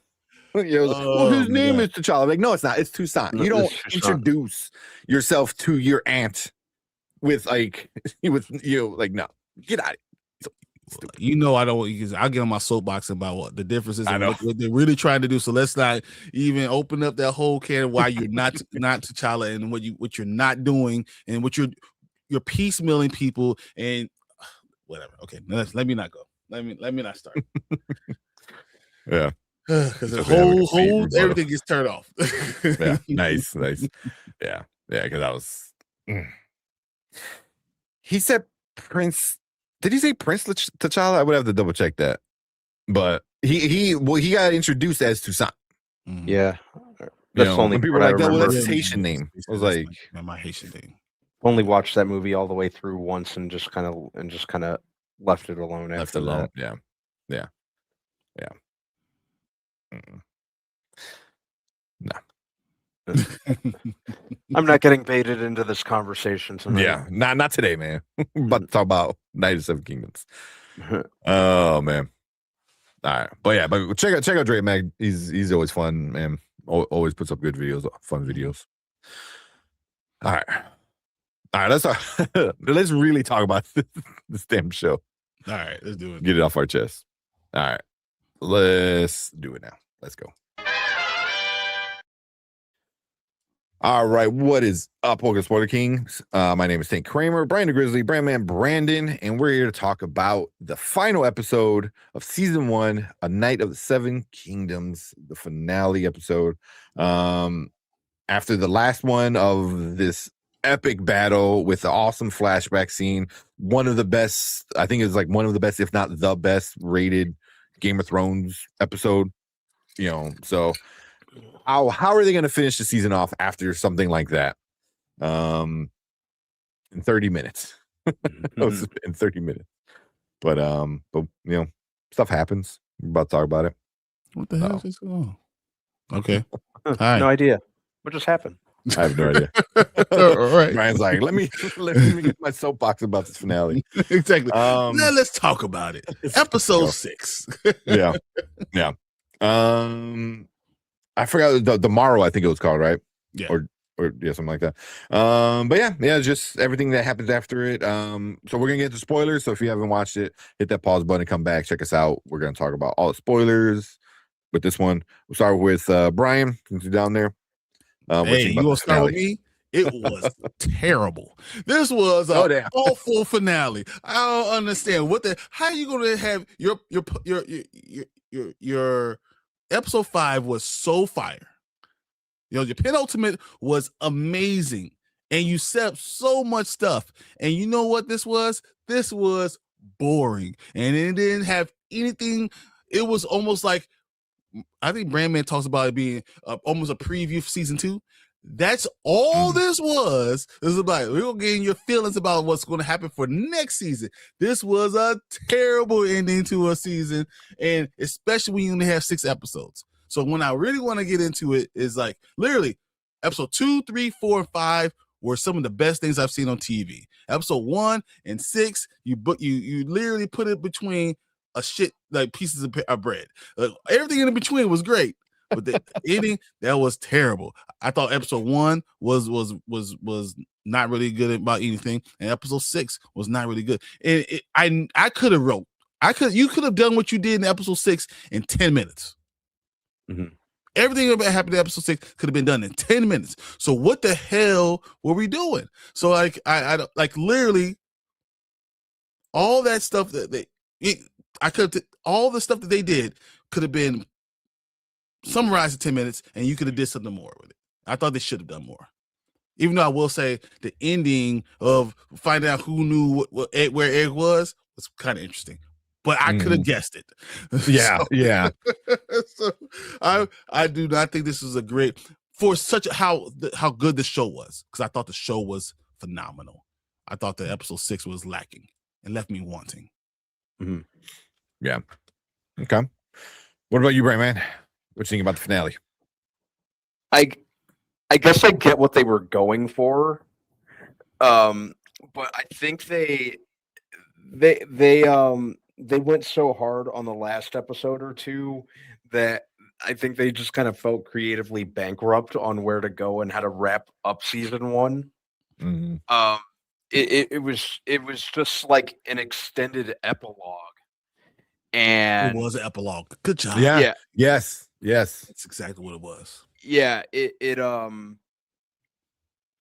And it kind of, on one hand, it definitely felt like, like one big tease for the following season, and at the same time, it kind of felt like, they could have ended things here, but it just felt so anticlimactic for this season in particular. It just, nothing really grabbed me about it. It was just very. It was a nothing burger. It was a nothing burger. It went out with such, they ended this season with such a whimper. Mm-hmm. Yeah. Disappointing because it took a minute for the show to gain traction for me, but once it did, I really, really enjoyed it. So I had high expectations for how they were going to end this season, and I think I literally blurted out, "What the hell just happened?" That's it. Mm-hmm. So yeah, it was the show equivalent of Lay's potato chips. It just tasted like nothing. Oh, that's funny. Yeah, it was just boring. I mean, it was kind of boring. Just everything. I think it was Brian said it. Everything happened. I knew it was going to happen. He's all like, "Oh, he died because of me." I was like, "Yeah, no shit, Nick. What the like?" All those guys. And then that's the thing in the beginning. Like, who was it? Lauren said like it had a decent open. Yeah, and that's what I thought I was going to get into, where like people are like, you're mad about him, but we all had stuff on the line. Where the I forgot who it was, but the dude was like, he sacrificed nothing. Like he 100%. Like he had the dude where no one could literally touch him, and he still lost. I was like, yeah. You had to watch out for one thing, one dude, one person, one person. Like you no one else in the back of your head, you get knocked out. You're like, what? Yeah, so. But he's just moping around. He's like, it should have been me. Everyone's telling him it should have been you. And then the whole thing with the new, was the new heir to the throne. I forgot what his name. Forgot what his name is. He's just like, oh, take egg. He's like, nah, I don't want to. And then like 2 minutes later, yeah, I'll take him. Like, no, I don't. You can't take him. No, so Makar came in and said, you could take him, but there's it needs to be. You have to be under my watch. And you understood why he understood what he was saying. He's like, my other 2 sons suck. Egg is the only chance I have to do something good. He said, he's my last son. I was like, damn. Yeah. Damn, man. That's fucking that's rough, man. I was like, hey, try to fix the other 2, bro. Yeah, no, they're done. But I guess the only thing that was kind of cool was the fact that you thought maybe that Makar, like he listened to him and changed his mind and gave Dunk a chance to make Egg a good person. Mm-hmm. And then you find out later that he had no idea what the hell was going on.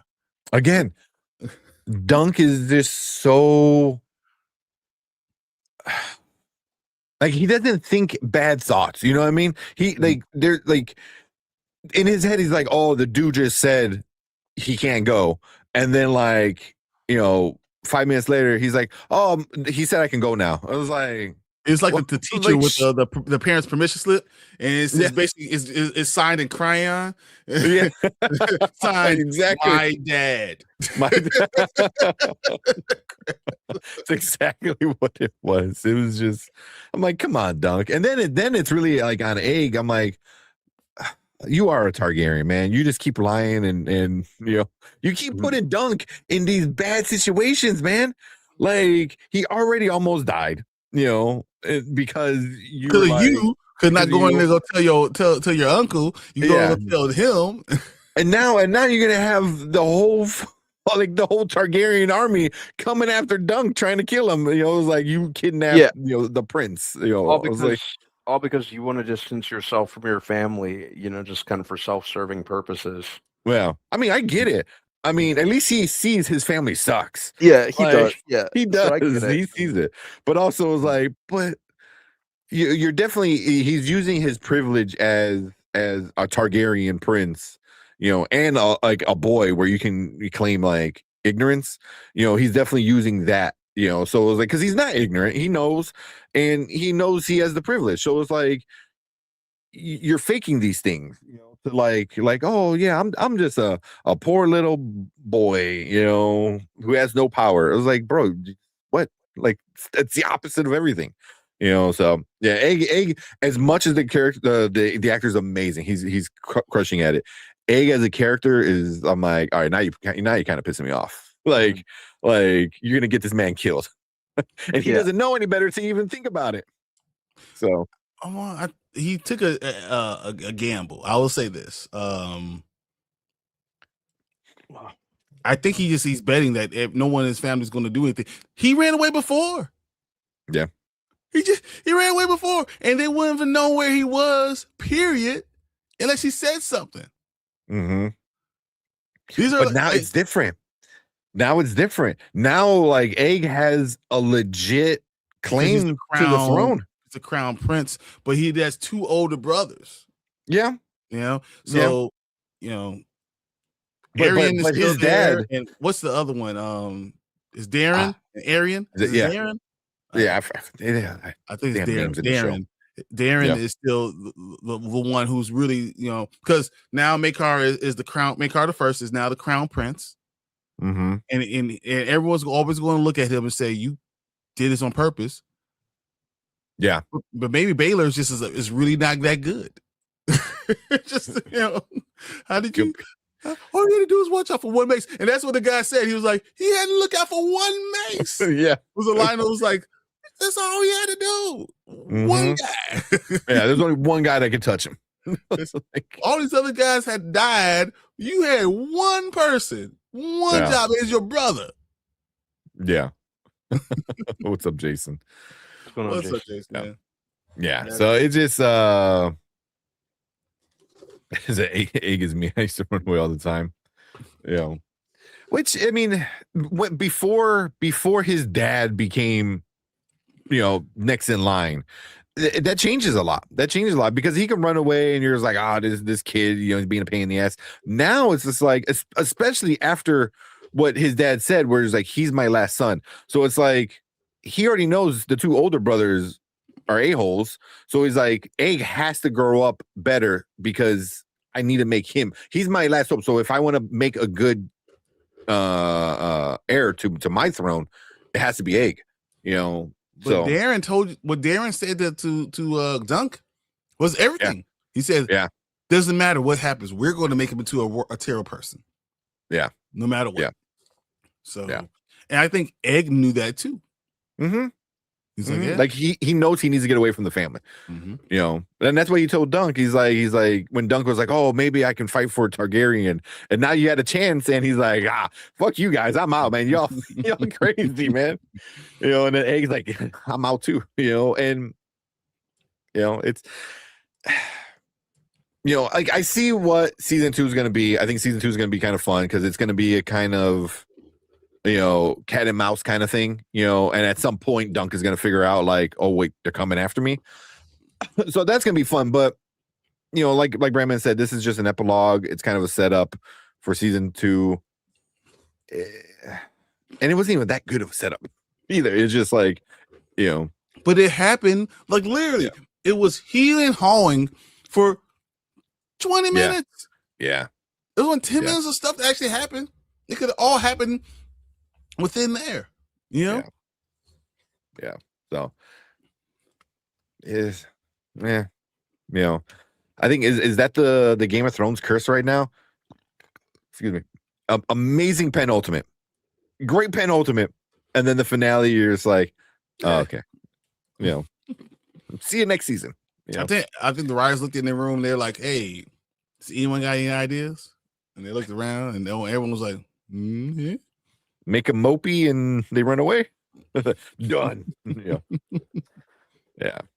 But it just it's probably my. Is it my least? Is this episode your least favorite, or is it down? For me, it's probably second least favorite. 1 and 6. 1 and 6. I mean, that's what it is. Those are my 2 least favorites.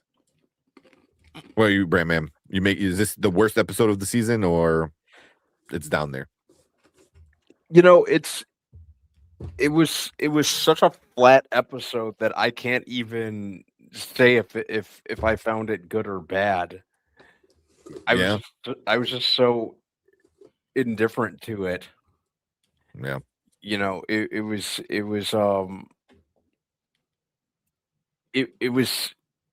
was such a nothing episode. Yeah. That I can't even extend it the courtesy of saying it was good or bad. At least when the first episodes were kind of trying to even at least with the first episodes when I was watching those and was trying to get traction with the show, I at least felt some like one way or the other about them. They at least had something for me to kind of work with, and this one didn't. Yeah. Yeah.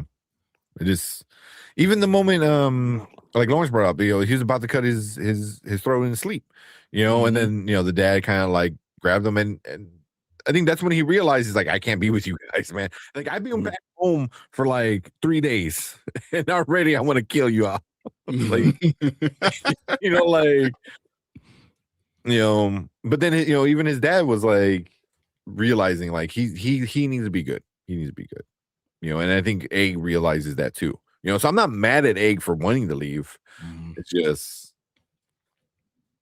you put it on Dunk and the one dude who doesn't deserve it. You're forcing a guy who has honor to like fight for you, and he's going to because that's who he is. So you're kind of taking advantage of him, I feel like.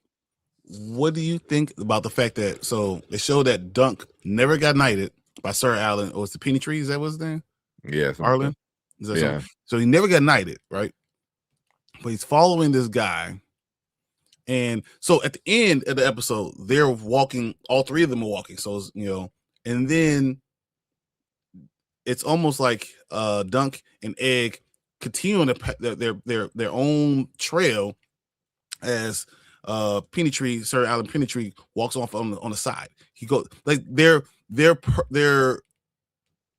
paths diverge at this point.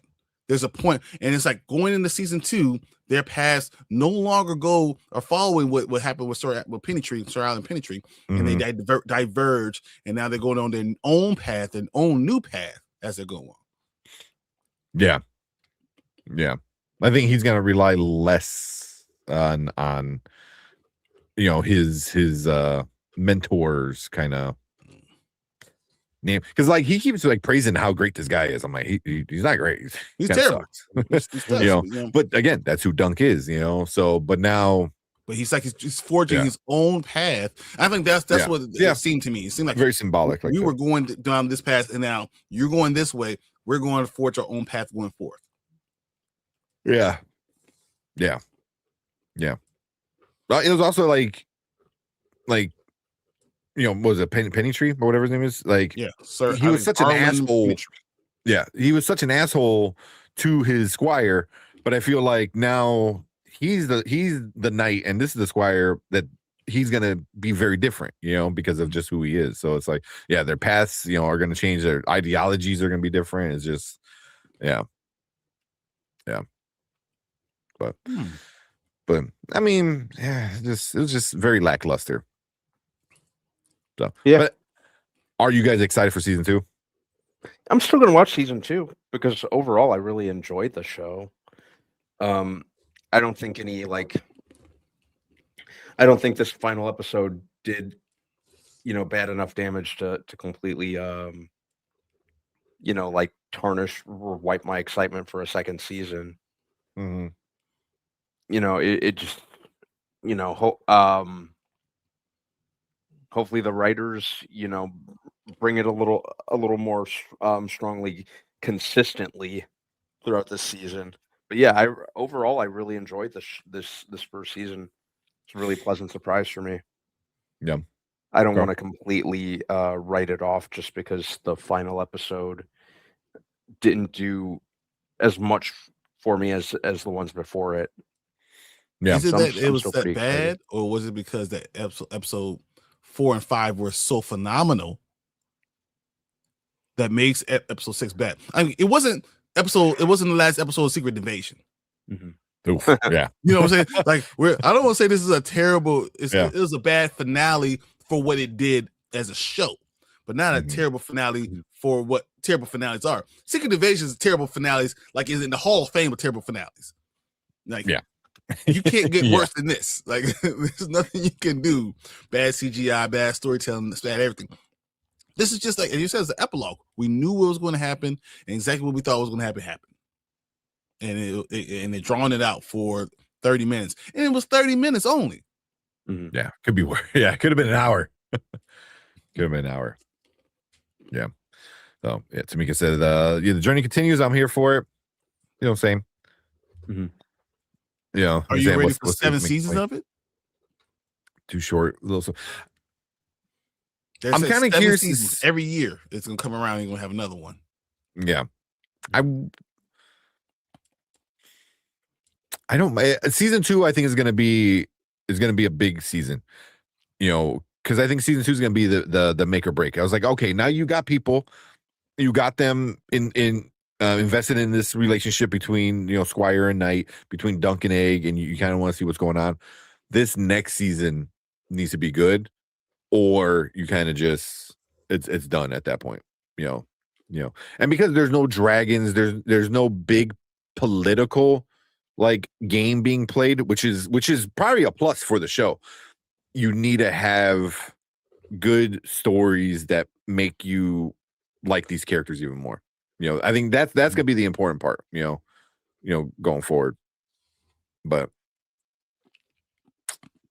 yeah, I mean, if they do it right, I can see 7 seasons, but they have to do it right, and they have to build it up, and they have to get to the end of the story where in a way where it's not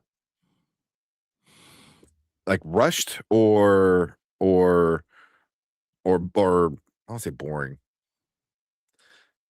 or too diluted in like, the same old of Game of Thrones.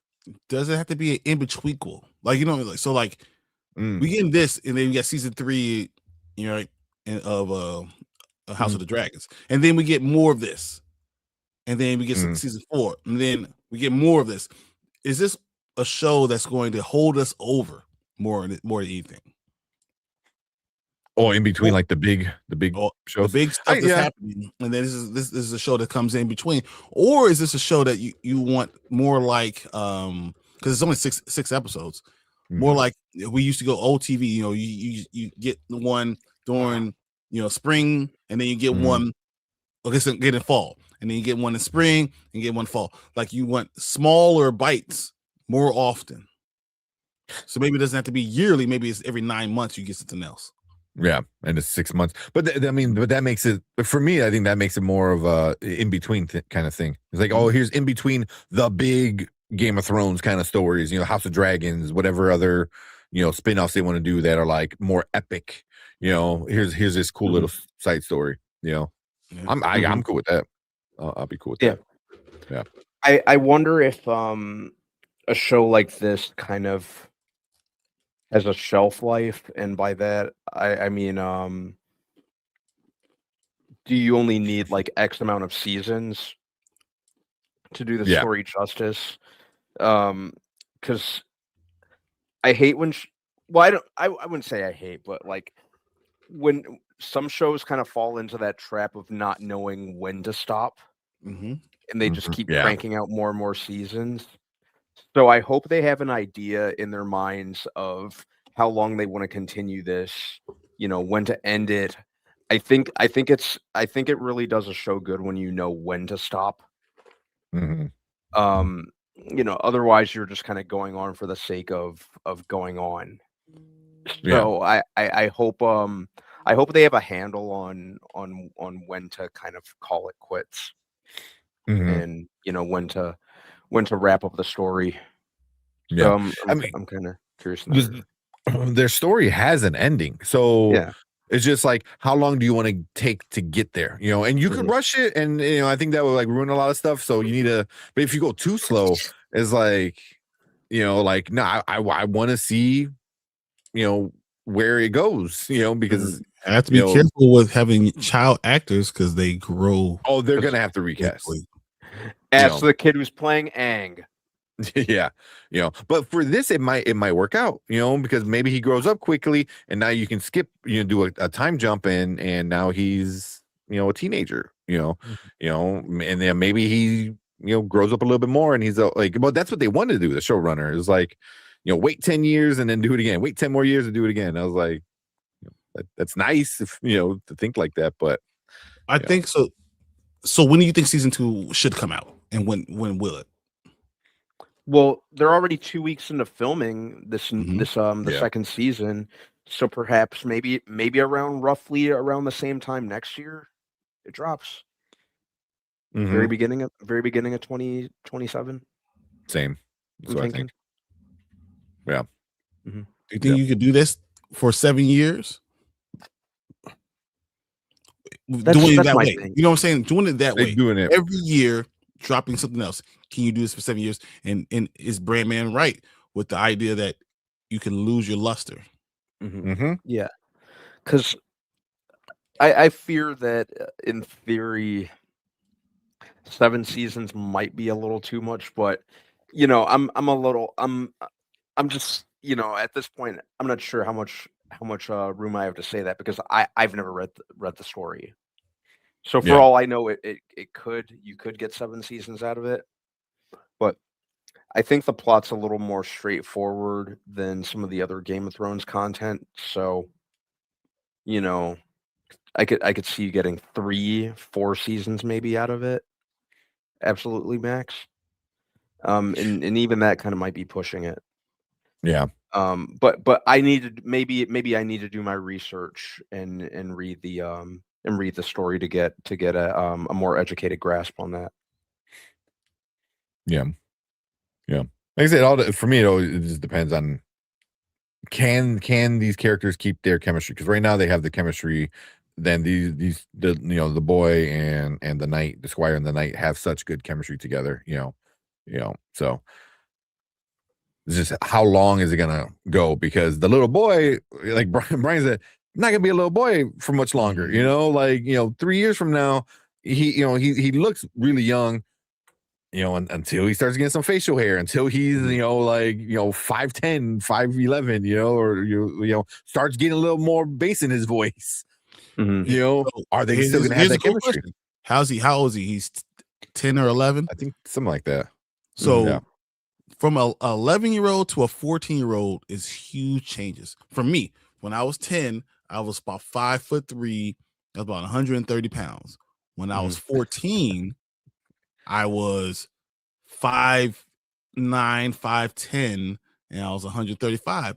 When I was 16, I was 6'2", 190 pounds. Like I that's 6 years, and that's what 9-10 inches and 60 pounds. And all of a sudden, I don't talk like a little kid. You talking like a man. You start to have that base. You fill out all of a sudden. that changes. Yeah. But I mean that could work where you can do these time skips if he gets big like that. You know, you can be like, okay, Small. But what if he doesn't get big? But what if he doesn't? So that's why it's kind of like, what do you do? You know, because like obviously you're gonna write it, write the season, and then however he looks is how he looks. Whether it be big or small. So yeah.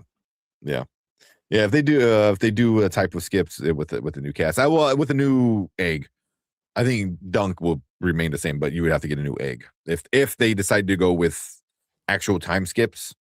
Like you would have to get a new egg. That's gonna be hard. I don't know. Yeah, that would suck. And then you risk losing the chemistry between the original actors. A lot of stuff. So Relic's saying the books do time jumps so they can do 8 to 12 seasons. That's a lot. That is a lot of seasons. Even 8 seasons is a lot. And this kind of place where right now where we are, we don't have this attention. Like we're like, oh, everyone has ADD. Everyone's like, House of Dragons getting 4 seasons. Yeah, House of Dragons getting 4 seasons, and they're saying that's too long. That's main, story. Not like this, like because I see this as a side story. Kind of like If he is almost the same age as my daughter. Mm-hmm. Yeah, and things change quickly, especially for little boys. Going from 11 to 13, there's a huge difference. Yeah. Deck is only 17 at this time. Supposed to be 17. Oh, really? Because he was just a squire. Yeah, that's true. That's crazy. I know that. But yeah. I don't know. You guys got anything else? I see some of your comments. We'll get into the comments. I just want to finish the actual discussion because we've been kind of going for a little bit. But you guys got anything else? The only thing I wanted to ask you guys, who's your favorite character? Dunk. At first it was Egg, and then eventually midway through the season it became Dunk. Kind of like his hero's journey that he goes through. Because it was really easy to write him. Focus on him then. Mm-hmm. Yeah, oh yeah. Yeah. He's I mean, that's the name of the show, right? It's A Night of the Seven Kingdoms. Yeah, he's undergoing he's undergoing the hero's journey. So I like how they're progressing him. I like how they kind of start, from where he's grown as a character through this season. Which I enjoyed. I enjoyed watching because at first he didn't really do too much for me. I just kind of wrote him off as a lunkhead. Yeah. As just a big oaf. And looking at where he started to where he is now was really engaging to watch. So overall, I'd say Dunk followed closely by Egg. I think the child actor playing Egg is just impeccable. I think he's great. He's one of my favorite things about this show. And their back and forth is really good, I think. Yeah. What about you, Brian? I think Egg is going to be more and more important as we go along. Oh yeah, Dunk is going to go, and if the kid really becomes the character, and it's going to be hard to recast.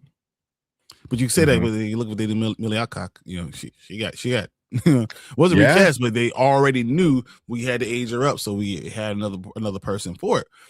But you have to do major time jumps to be able to do that. If you're going to slow play this, then let Egg grow and Harry Potter it. Harry Potter it. And that's what I'm thinking. I'm thinking Egg could be the person that they follow. That he's the one that becomes, because a hedge knight is a hedge knight wherever. What if he's squire and then he becomes knight and then becomes king? I don't know the story, so I don't know. So we get to see. Yeah. Well, yeah. I think it's about it for this one. We'll see. Once like Brandon said, filming's already started. They're like 2 weeks in or so. So who knows, by the end of this year we might get we're not even the end of this year, by the end of like sometime summer we might get a trailer, like a teaser or something like that. So you never know how that might happen. So at the end of the House of Dragon season, we might get a teaser for the next Seven King Night of Seven. I could definitely see that by the end of season 3, because that comes out with June. Yeah. By the time July comes around, August, we should have a nice Seven Kingdoms season 2. Yeah, trailer or teaser or something like that. Yeah, but oh yeah, that's something else. He is talking about something else. But yeah. So you guys got some more comments. We're gonna talk about those in a second. But if you're watching on the replay, we appreciate you guys coming in, hanging out with us, talking about this finale of A Night of Seven Kingdoms. We want to hear from you guys. Who's your favorite character? What do you think about this finale? Did you like it? Did you hate it? Somewhere in between? Let us know down in the comments. Let's just chat about it down there. Make sure you guys hit that like button, hit that subscribe button. Come and join us in the live chats, because we are going to be talking about House of Dragons when status drops. Plus, we talk about these other shows that are dropping out right now, and there's going to be a bunch of new shows, so we're going to be talking about a lot of stuff. So make sure you guys come hang out with us. But if you are in the live chat, stick around, because we're going to move on to your comments right now. All right. So I saw this for Relic, but I didn't want to backtrack too much. Because you said I thought episode 6 was really well written episode, phenomenal ending to the season. Was so egregious. I don't think it was like a phenomenal ending. I think it was a very predictable ending. Nothing really happened that I didn't like Brian said that they couldn't have done in 10 minutes. Everything that happened in this episode could have been, you could have added 10 minutes on to season 5 to episode 5, and same thing would happen. Because I mean, for like 2/3 of the episode, it was just Dunk, moping around. Like, why did he die? It should have been me. I don't want to train about this and that.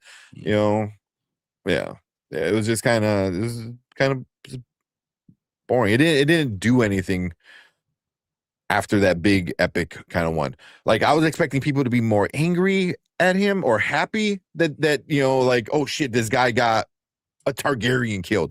I'm sure there's a lot of people that would have been happy about that. I'm sure there's a lot of people that were sad about it. Like the common people. I don't care if the Targaryen is happy or mad about him. I wanted to know, like, where the common people, what they feel about it. Like, because he was supposed to be a good king in line. But he's a Targaryen. What if they came in and arrested him and put him in the stocks? What if the king coming to get Maekar? Yeah, you can't be on the streets anymore. You can't be doing any of that stuff. You need to be here with me behind these gates. Like even that the big thing in episode 5 is like, oh, the crown needs good knights. The kingdom needs good knights. It was like. That seemed like such an important thing, and then he kind of brings it up in passing in this episode. I was like, you would think that would be something like that would really stick with Dunk when he says that, especially that being like some of the man's last words. That's kind of the thing that changed his mind about Egg, right? Yeah, he's like, I don't want anything to do with any of these. Egg, you're a good kid, and he realizes that they do need good men, and they don't know how to do that, and he needs to be able to give Egg a chance to. You'll be with him and learn how to do it. Yeah. It just like, I don't know. It was just such a big part of it, and then like it's like he almost forgot about it until like the end. He's like, oh yeah, I am a good guy. But to be fair, the episode was only like 28 minutes. Yeah. That's not even an episode. Like, if you could have done it all in 10, then why did you do it that way? You could have done more with it. Yeah. I said, think what the commoners felt about Targaryens. That's all they all need to go.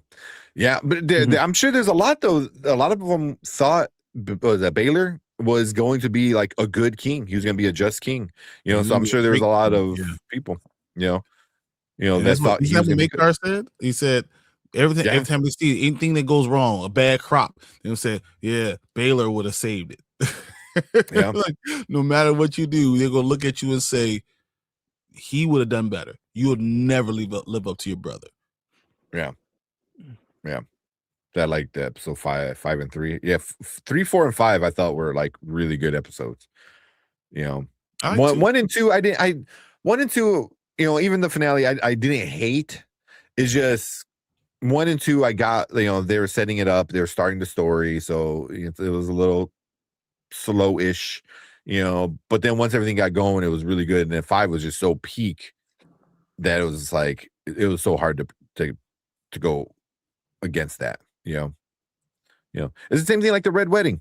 Like, what happened after the Red Wedding? Because the Red Wedding was a penultimate episode. It wasn't a finale. Because you had stuff happen after that.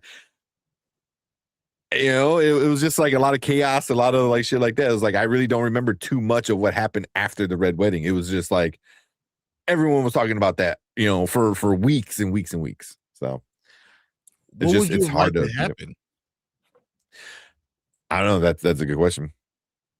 Would you want the kingdom to come and say someone has to be responsible for Baylor's death? That's what I thought was going to happen. That's what I thought was going to happen to a point where it's like, a crown prince died. Somebody needs to pay for it, and then it kind of puts Dunk back in that same position. Is it Dunk or is it Arian? What if it came and said, and then so Makar, though you become now the new crown prince, but I'm taking Arian into custody for the murder because he renounced his claim of Baylor. Oh, because he lost the duel, so therefore it's his fault. It's his fault. So like now the blame. We're not just so you killed your brother. Since you killed him, but we're not holding you responsible. We're holding your son responsible. So now Baylor went to battle for his son, right? His thing, and then you find out now Makar still becomes the crown prince, but now Arian is now taken into custody for that. That'd be cool. That would have been interesting. That would have been like really interesting. And now Duncan has that all over his head, and now Egg is, and the king came and tells Dunk, you are now a knight, blah blah blah, and you're responsible for Egg because of this. You're taking up for his brother that I just took into custody, who was supposed to be watching him.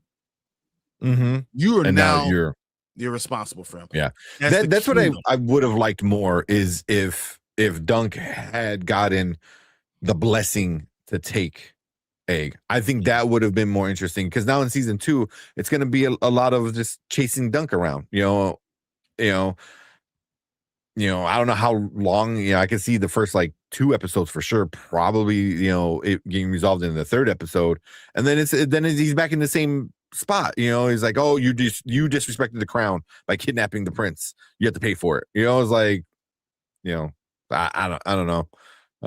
But I mean, I'm here for it. It's good. I don't hate the show, at all. I think it's a pretty good show. Very different than the other Game of Thrones. But Last Rex said, yeah, exactly. Okay. Yeah, he said, I think the flashbacks of episode 5 distract from the action in episode 6, gave episode 5 flashbacks more validity. I disagree, man. I think the flashbacks in episode 5 worked with the action. Me too. Made a well-rounded episode. Gave you everything you needed. Gave you context along with action. It would have felt incomplete without it.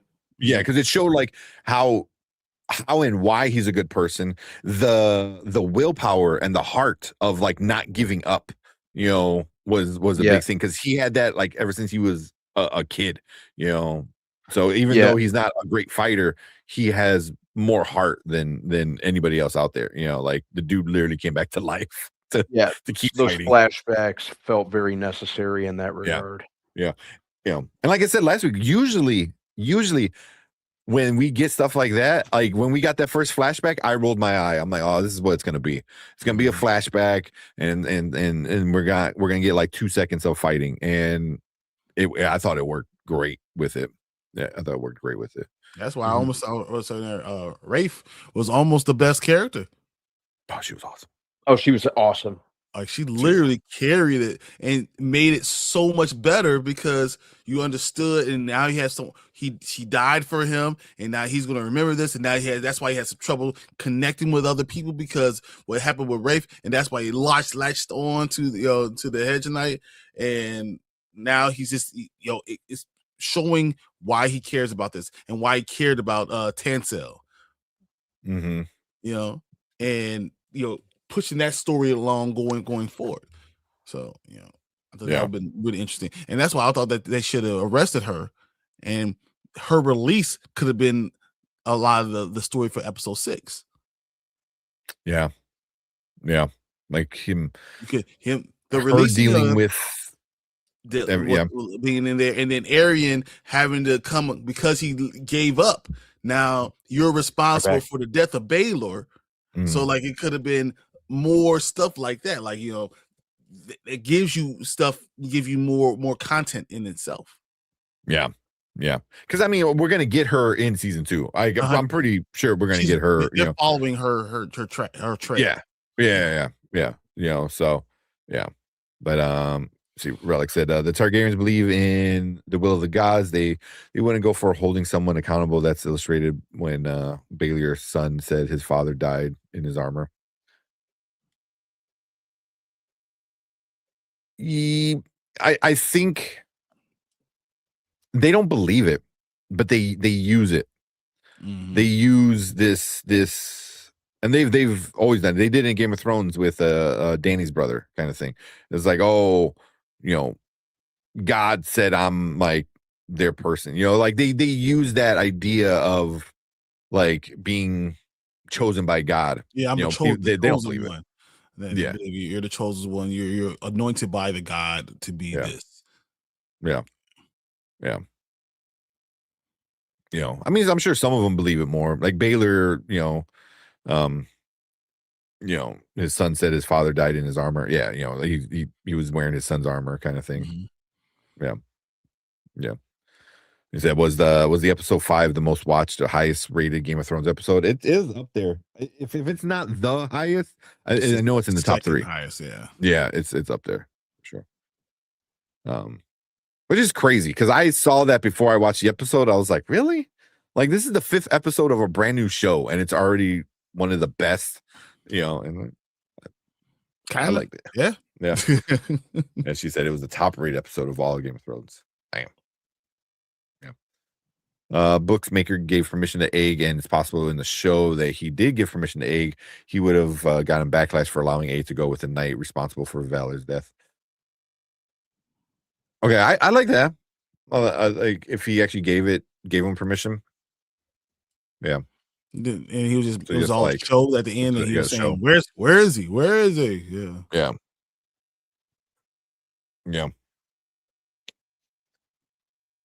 Were there more than just the 2 other religions in Game of Thrones? Religions? There's not really religion. I mean, it's just. I mean, there's more than because there's the people that believe in the new gods and the old gods, right? Mm-hmm. You have like just that alone, but then you have like the many-faced gods, that Arya was kind of doing. Mm-hmm. You had the people, Pedro Pascal's character. I forgot. He was more like I don't know, like sand, Middle Eastern kind of vibe. I think they had their own set of gods. I think it was like the sun god, I believe, or something like that. Yeah. So there's a lot of the Lord of the Light. Lord of the Light. Oh, the Lord of the Light. Yeah, that was cool. That was super cool. It's like he won't let me die. I was like, that's awesome, man. Just missing an eyeball, just keeps dying and comes back to life. That was awesome. So yeah, but see, that's what pisses me off about House of Dragon. All these things you just said, the Lord of the Light, the many faces, that's all Game of Thrones. We were supposed to have more magic back in the day, and we got, besides dragons, we don't got any magic. We got any magic. Like, you're saying that now, and watch season 3 be all magic. Oh, I would love it. I would eat my words if season 3 is like a bunch of awesome like magic and shit. Yeah, we had so much magic in the original Game of Thrones, and they keep talking about how magical and how crazy, back in the day was, So I'm like, oh, cool, we're gonna get dragons and fucking wizards and shit. Like, this is gonna be epic, And it's just more, throne drama, and then they threw in more dragons, which is cool. I love the dragons; they look awesome. But it was like, I want to see the Valerians making cool magic weapons, because that's what they were known for, like Valerian steel. It's so cool. And then what made it so awesome. Yeah. And whoever was in the set when it blew up, yeah. I am not a tennis player. He's not going around. He can't walk. Yeah. I'm trying to make sure he's going to be good for C2E2. He's going to be able to walk around. That should be good. Actually, I don't want him to walk around. We're going to get him a little rascal. Move everyone out the way. Get a little was it a cow cow herder, whatever. A little point thing. Move out the way. Pedro's got let him be everywhere. Exactly. Be everyone and everything. Everything with Damien season 2 was magic and poison. Yeah, there's magic with him and stuff like that. Yeah. Not enough though. Not enough. I don't think there's a lot of that magic really. Yeah. Because he started seeing shit too, but Fish is back in after Fish is back in. Not even. Right, it's gonna be filled with magic. Watch. Oh, I hope. I hope. I hope so much. That'll be it. I think that's what's gonna happen. Yeah. The cow prod, yeah, exactly. Put that in front of a rascal. The loud ass horn. Move, guys. Front of the line. Let's go. Hey, this person said he donated $25. There you go. Hey, I'll take it. I knew I forgot to put a goal out today. I forgot. I don't think he just typed in he donated $25. I was like, cool. Appreciate it. Appreciate you wanting to donate $25. Positive vibes. Put it out there. All right. Oh my God. You guys want to knock out what's it called? Do you really want to do Paradise without? Paradise? I mean, we could do it on Thursday though. I mean, we could do it tomorrow. Paradise. We can record offline and then go online and talk about the BAFTA stuff tomorrow. That's fine. Give you time to watch it. Yeah, I'm gonna watch it first thing tomorrow at work. Yeah, it'd be good to have all three of us be able to be on the same ground. I liked episode 1. I liked episode 1. I like seeing everything that happened in season 1 happen outside of the dome. Me too. Like from just a normal person's kind of point of view. I don't like the idea that you have a character that we're supposed to be following and not have him at all in your entire first episode. It's a full hour. Yeah.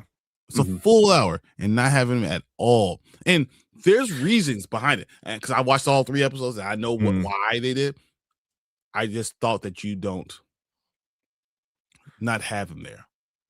I didn't mind it. If they were to do half of the season without him, I'd be like, whoa, what were we doing? But the first episode I thought was because he's also not in the 3rd episode, really. Yeah, I know you said that. Like he was only in what you said, two of the 3 he's not in. I was like, he's really then you start to get a little worried, So why are you changing the focus of what the show was about? Why are you doing this? Yeah. Because the first one I didn't mind because we have to learn about outside now, like what happened out there, what's going on out there. So that's why if you want to do the first episode with, setting up, going back and figuring things out and blah, blah, blah. I was like, oh, it's cool, not really giving you outside, just showing, it's bringing one new person to the cast as a focal point of what's actually happened. That's what it was creating that was the main person and giving this one person the limelight. Yeah, like here's the next new person, which is fine. I guess I didn't mind it. I did like seeing like all the stuff on screen, seeing how the world happened, and explosions everywhere, big bombs. She's watching people kill each other and shit. Is like, you're just like, damn, like because the first season was like you had the people in power dealing with it and the madness and everything like that. You have to and see then episode 2 before you say that. Just wait to see episode 2 before. Yeah, so that's why I want to finish watching, because the show's awesome. So yeah. Said the new member Paradise isn't the girl from Divergent. Yeah, she is. Yep. Yeah, Shailene Woodley. Yep. You said, isn't that the girl from Divergent? Oh, isn't that the girl? Yeah. So yes, No, it definitely is. Yeah. Maybe the real three amigos are helping them. So I said live cast from work. Not gonna happen. No, we need him to keep his job. Talking about exactly. I'm not the boss. When you have episode 1 and 3, no Sterling K. Brown, and he's really the focus of the thing. It's just a lot for me. Mm-hmm. And I think that's a could be problematic. And you're almost, when you have a show that's doing well and you change the focus of the show, it could be an issue. It could be a real issue. Now, towards the end of episode 3, they kind of try to change a little bit to make it better, but I can see it not focusing on Sterling K. Brown. Yeah, which is interesting, because I feel like this new character, it was Annie. Like, I feel like he should be, her purpose should be to help. I forgot what Sterling K. Brown's character is. His name Xavier. Oh yeah. Her purpose should be introduce her. Blah blah blah. Her purpose is to help him. Because he's the main character. Yeah. That's not what's going to happen. Yeah. Because I'm curious about him. I want to see him and his wife. I want to see him. I wouldn't mind, like, it would have been interesting to see. I don't know if we get it or not, but like the outside world from his wife's point of view. Yeah. So we see how they connect more. Yeah. I don't. Sterling K. Brown is phenomenal, and he's never gotten his chance.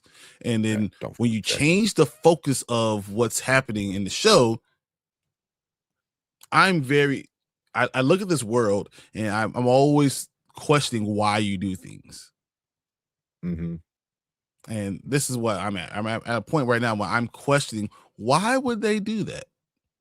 Mm-hmm. So I kind of want to know what she said. The Sinatra character.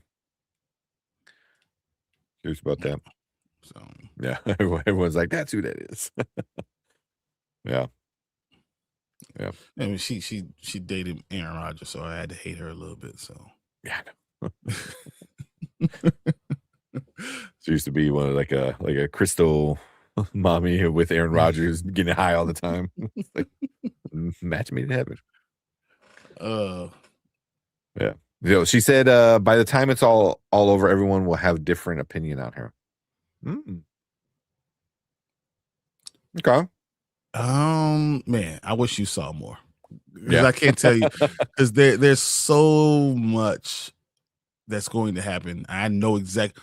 And what I'm saying is, Sterling K. Brown, Xavier will be a main character-ish, but everyone else is going to catch up. And that's my question is why? Yeah. And this is why I see it coming when you start seeing, like, I see what's happening and why are they doing this? Yeah. Because even like go back to like season 1, like James Marsden, the president, like his character, everything that happened with his character was still in order to help Xavier. It was all like, even you get a lot of him in one of the episodes. It's all for Xavier, But Xavier was still there, though he was. It was like he was even always around, and that's, they could have done some of the stuff that they did, and less of what they did with Shailene, and did more. Has Sterling K. Brown as part of that. So like you can see how what she's doing is getting her closer to him. Still keep the focus, and I don't think that they did that.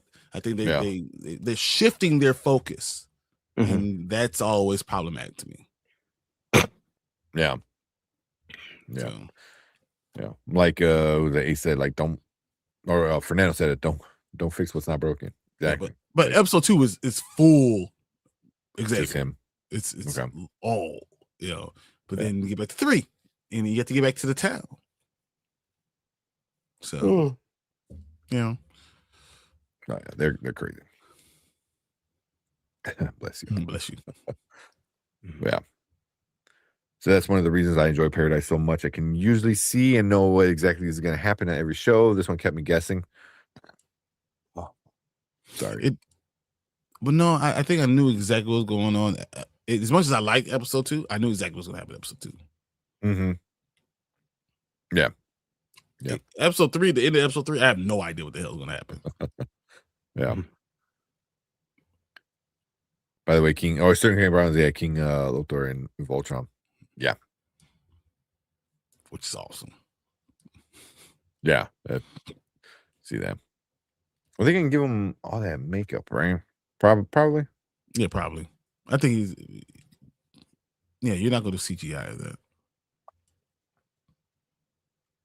That'd be cool. Trying to see see if there's like anything about it. Even oh no, the king. Oh no, that's the other king. Yeah, let's give him the purple skin, right? Exactly. Who is it? You could just change the tint of his skin. Yeah, because I think Henry Cavill is the king, the other king, the princess's dad. Yeah, I don't know. I'm still excited about it, but the people that I thought what's his name was gonna be more like an actual pilot, and he's not. Yeah. Let's see. Yeah, it's gonna be purple. Is he blue? I thought he's purple. He might be blue in the original. No, I would have to look it up. He might be blue in the original, but I know in this new one, he's like purple. Let's look it up. Yeah. Oh man. Yeah, he's like a light purple. Yeah, almost violet. Isn't that what? Yeah, almost violet. Yeah, exactly. I was trying to get I'm pretty sure that's what it's supposed to be. Yeah. Yeah. I should take my Voltron here and put it into tear it apart. It's been a while since I took it apart. I want to make sure it still gets into its lions. It doesn't like get stuck. Oh man.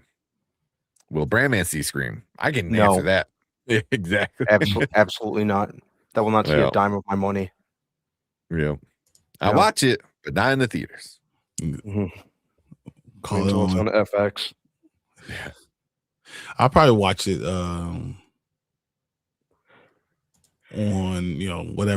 whatever extracurricular thing I'm going to find a way to watch it. I'm going to watch it on that. What did you say at the barbershop? Yeah, exactly. The barbershop stuff. Yeah, it's gonna be that. Yeah. That's I don't even want to watch it in the barbershop, to be honest. Yeah. New one. Yeah. The one on Netflix, which I think they took it down, which really sucks. The one on Netflix was pretty good. Like I was pretty impressed by it. I enjoyed it. I enjoyed I think it was like 5 seasons, I think. Of was it 5? Maybe 4. No, I think it was 5. It might be 5. You might be right. Yeah. But that's where this Voltron is from. It's from the newer Netflix series. It's not the old one. But yeah, that one was really good. It went through some crazy shit where I was not expecting. I was like, oh, okay. So yeah, the Netflix one was pretty good. It was like Legendary Defender, I think it was called. definitely check it out. Mhm. It's coherent because the original Voltron was very much like all the other 80s shows. It was like sell toys, just make random episodes. Nothing ties into it to anything. All right, so guess how many seasons the Netflix Voltron was? How many? I thought it was 5. Man, what do you think? I think 5, right? Voltron Legendary Defender is 8 seasons. 8 seasons? Holy crap! Really? I am Really? flabbergasted. Why did I think it was significantly I'm less like, like I was with Tank, like what? 5. I almost said 4. I didn't even think it lasted that long. Like, Yeah. I thought it was must have 4. I thought it was 4. Yeah. Mhm. But Yeah. They must have had like some of those seasons must have been short. Then or something like that. Season 1 was Because they were coming out pretty, damn 8 seasons. 11 episodes. There was a total of 78 episodes. Damn. Like, what? I never thought. Yeah, almost all of them have 11 episodes. Yeah. Okay. Because they were pumping them out like here, look, even season 5, 6, 7, and 8 all came out in 2018. Yep. Yeah. Yeah. So Oh, season 1 season was 5 2016. 5 is only 6 episodes. 4, actually 3 was 7, 4 was 6, 5 was 6, 6 was 7, and then 13. So like in that middle, they were pumping them out like literally every couple months. You know, because 2017 you had 3 seasons, and 2018 you had 1, 2, 3, 4, 5 seasons. So that's probably why It started in 2016 and it ended at 2018. So like, yeah, it was super short. So that's why we that thought way. it was like 3 or 4 seasons. 8 seasons. Yeah, but it is definitely good, really good. I enjoyed it a lot. I was pretty hooked on it when it came out. You know, because one I like Voltron, so I gave it a shot, and then yeah, it's just like overall pretty good. You know, and then the voice cast was good. You know, Reese Darby. I'm always a fan of Reese Darby. He was in it. Steven Yeun's in it. So yeah, Steven Yeun's in everything. He's Ain't in no damn so much sense. shit. Yeah. So Robotech. Yeah. Yeah, I remember Robotech. Robotech was awesome. Yeah. Unless they recently took it off Netflix, is it still on there? I don't have Netflix anymore. I got rid of it. But I thought they took it down. You getting upset because $30 a share is what Skydance is going to offer for Warner Brothers. Is that what it is? Yeah, I saw like Mama Bear and $30 a share. I was like, yeah, crap. Yeah. The whole thing with like Trump wants one of the. I know he's getting rid of not the CEO, but somebody else that's high up in Netflix because he's like, oh, she sucks, and so he wants Netflix to fire him or her, and then now he wants Ted Sarandos, whatever the CEO, he wants him gone.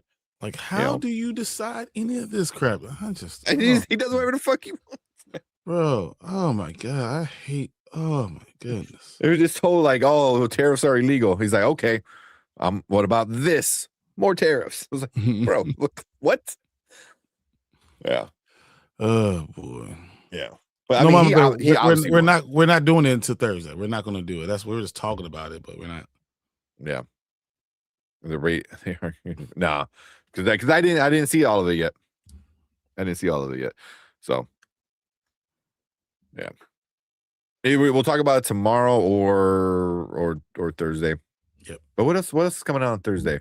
Cross, yeah, tomorrow. So yeah. Well, yeah, but we talk about it. We'll talk about that on Thursday. Mm-hmm. Yeah. I just checked. It's gone. You're right. That sucks. But I think they made physical media for it.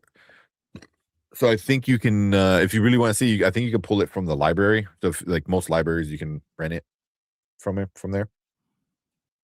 if you have other means of watching things, you can. There's ways around things. I'm just letting you know, guys. Because I liked it so much, and I don't trust Netflix when it came to like especially animation stuff. It's on my Plex. It's on my Plex, so I was like, I need to be able to watch this whenever I want to watch it.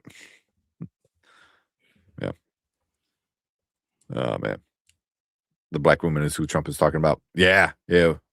I forgot what her name was, but he was going in on her. Yeah, it's gone. Not on Netflix anymore. That sucks. Much. Oh my god. It's not like you're yeah. Many reasons why he. Yeah, but douchebag. Oh. Susan Rice. Yes, thank you, Mama Bear. That's who it is. Bingo. Yeah.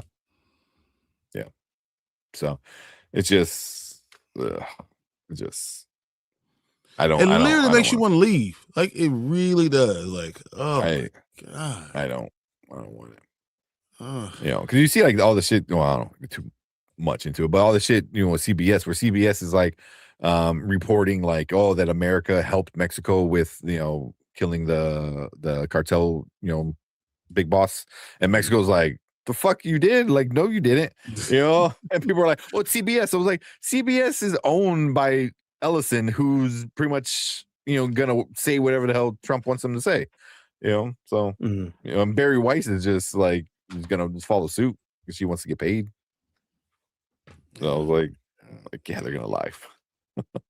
Well, fake news. Yeah. I wonder if Angelina would adopt me and take me to Australia. I wish.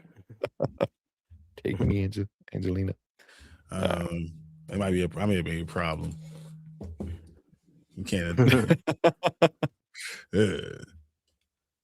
You can't do that. Oh, sorry. CBS is definitely become something else, man. Which is crazy because CBS used to be like one of the more reliable, news sources. It's the devil.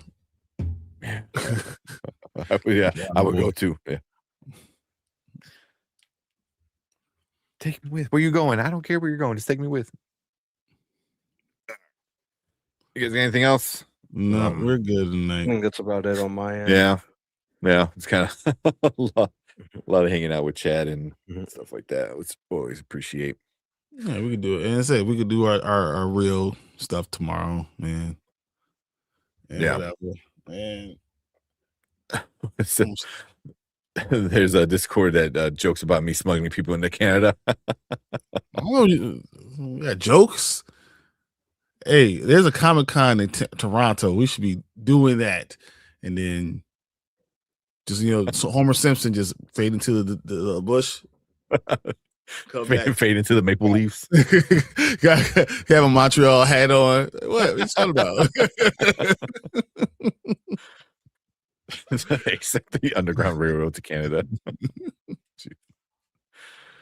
Oh yeah, man. It's we'll see, man, because shit's not. See us tomorrow. Next time we do it on Invox, because Inbox whatever the other one, because we could get in Canada. Because I'm telling you, take this house. My background doesn't have to change. Yeah, right. What you do is just take a picture and then put a green screen. So, like, even if you're traveling, it's still the same background. No one will know. You'll never know. Yeah. Oh man.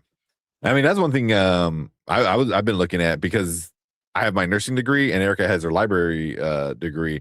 Both of those are accepted in Canada as like immigration work visa kind of things. So if we really need to get out of here and we need like temporary residence or something like that, like we can use our degrees to go. So I just need a passport. We gotta do it now. Yep. Yeah. Before they like charge like $1,000 for passports now. For passports, yeah. Yeah. I'm in Toronto. There you go. All right. Tell you, man, we can do this.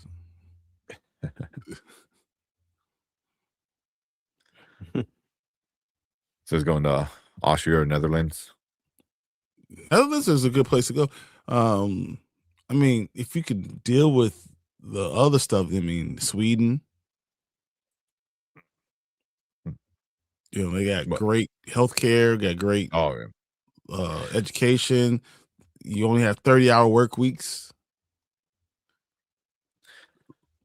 Look at the life expectancy in Sweden. Yeah.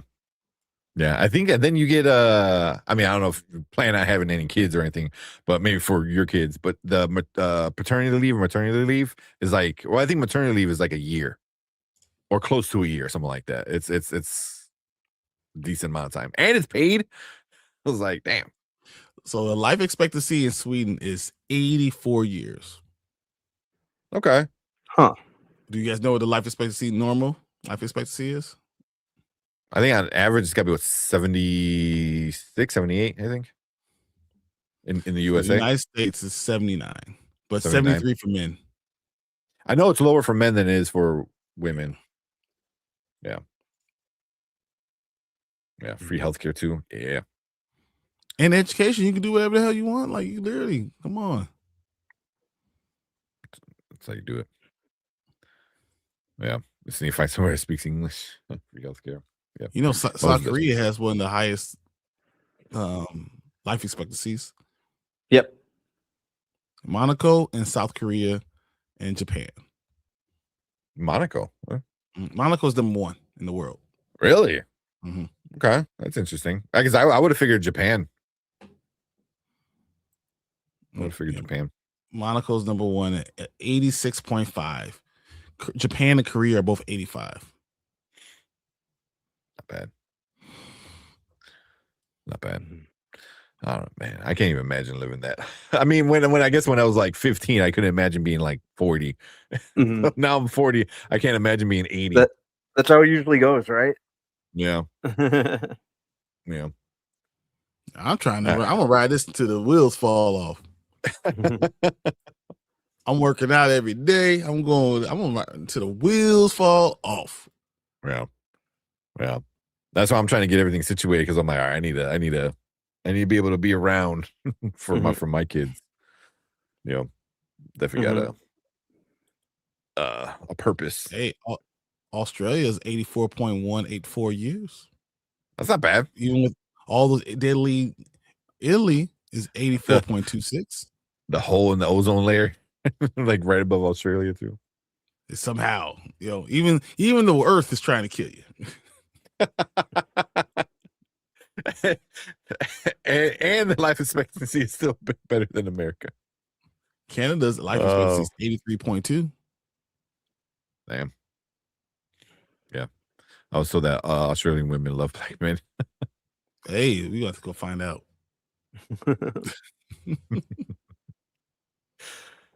Next thing you know, Brand Man isn't on the show on Thursday. Monday rolls around. He's like, guess where I'm at? You see me in this like just completely different building, probably like a huge spider lurking behind me or something. Right. Like, turn around, run. Or he's like all dressed up as Crocodile Dundee. Yeah. Guess where I'm at? Drinking Foster's with a big knife. That's not a knife. Oh, this is a knife. With a Foster's. Oh, that's funny. That's good. That's good.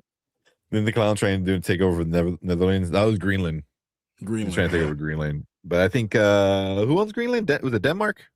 I think like owns Greenland or something like that. It's weird. Yeah. Let me use it. Oh man. Best size medium-sized dog. Oh yeah. Dude, that's crazy. Yeah. It's a vampire. Yeah. I've seen those. Like they show the faces of those bats, and like it looks like a dog. Like I'm like, what the hell, man? That thing's crazy. Yeah, Denmark. Okay. That's what I thought. You gotta walk around Australia with a shotgun, a sawed-off shotgun. in a suit of armor. Yet still have a higher life expectancy than us. Yeah. Exactly.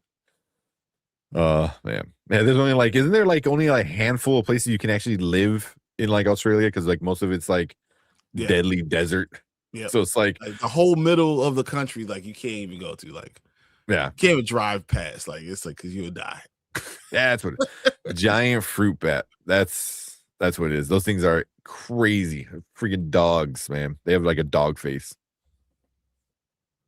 Yeah, well, I mean, to be fair, Canada can't. There's a lot of places in Canada you can't live either. Yeah, I guess the more up north you go. Yeah, it's inhabitable. It's too cold. It's too much ice. Come on. Yeah. So adorable. I want one. Yeah, I'd still live out there. I'd live in Australia. Australia. It's terrifying. Let me go to New Zealand. Y'all can live in Australia. I'll stay in New Zealand. That's what I'm talking about. New Zealand. Oh, like the weather's like perfect. Everything. Mama bear, stop it. You don't want that dog with wings. Yeah. They are interesting looking. It's a dog dragon. They're huge. It's a dog dragon. What happened? So all of a sudden, talk about dog dragons, and then the tank is gone. He's like, all right, I'm out. All right, I don't know what happened. Talk about dog dragons, and they're like, oh, gotta get rid of them. Kick them out. All right. Well, yeah, let's get out of here, man. Sorry, getting late. we're all just like dicking around talking about bats and Trump and all these countries. Oh man, if I ever won $1 billion, I'll have the wildest pet collection. So Australia stuff. All right, before we get out of here, this is totally nothing to do with anything. Can you guys name me 5 of the most deadly animals that are from Australia? Huh. Not sure if I could do it specifically. Yeah, I was gonna say one's gotta be a spider and one's gotta be a snake. So there's 2 spiders on there. There's 2 spiders. 2 spiders, okay. 2 spiders, a funnel web spider and a redback spider. The redback. I was like, yeah. There's gotta be a snake out there. And that's in urban areas. Oh, geez. An eastern brown snake is responsible for the most snake bite deaths in the world. Damn.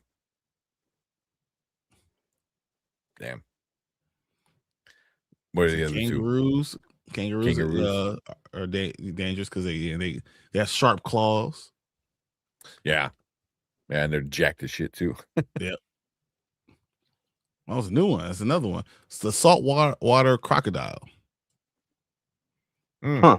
This is the most dangerous due to their size, ambush hunting style, and territorial nature. Okay. So crocodiles, snakes, spiders, kangaroos, and jellyfish. Jellyfish. Yeah. Isn't that the Man of War? Isn't that jellyfish? Yep.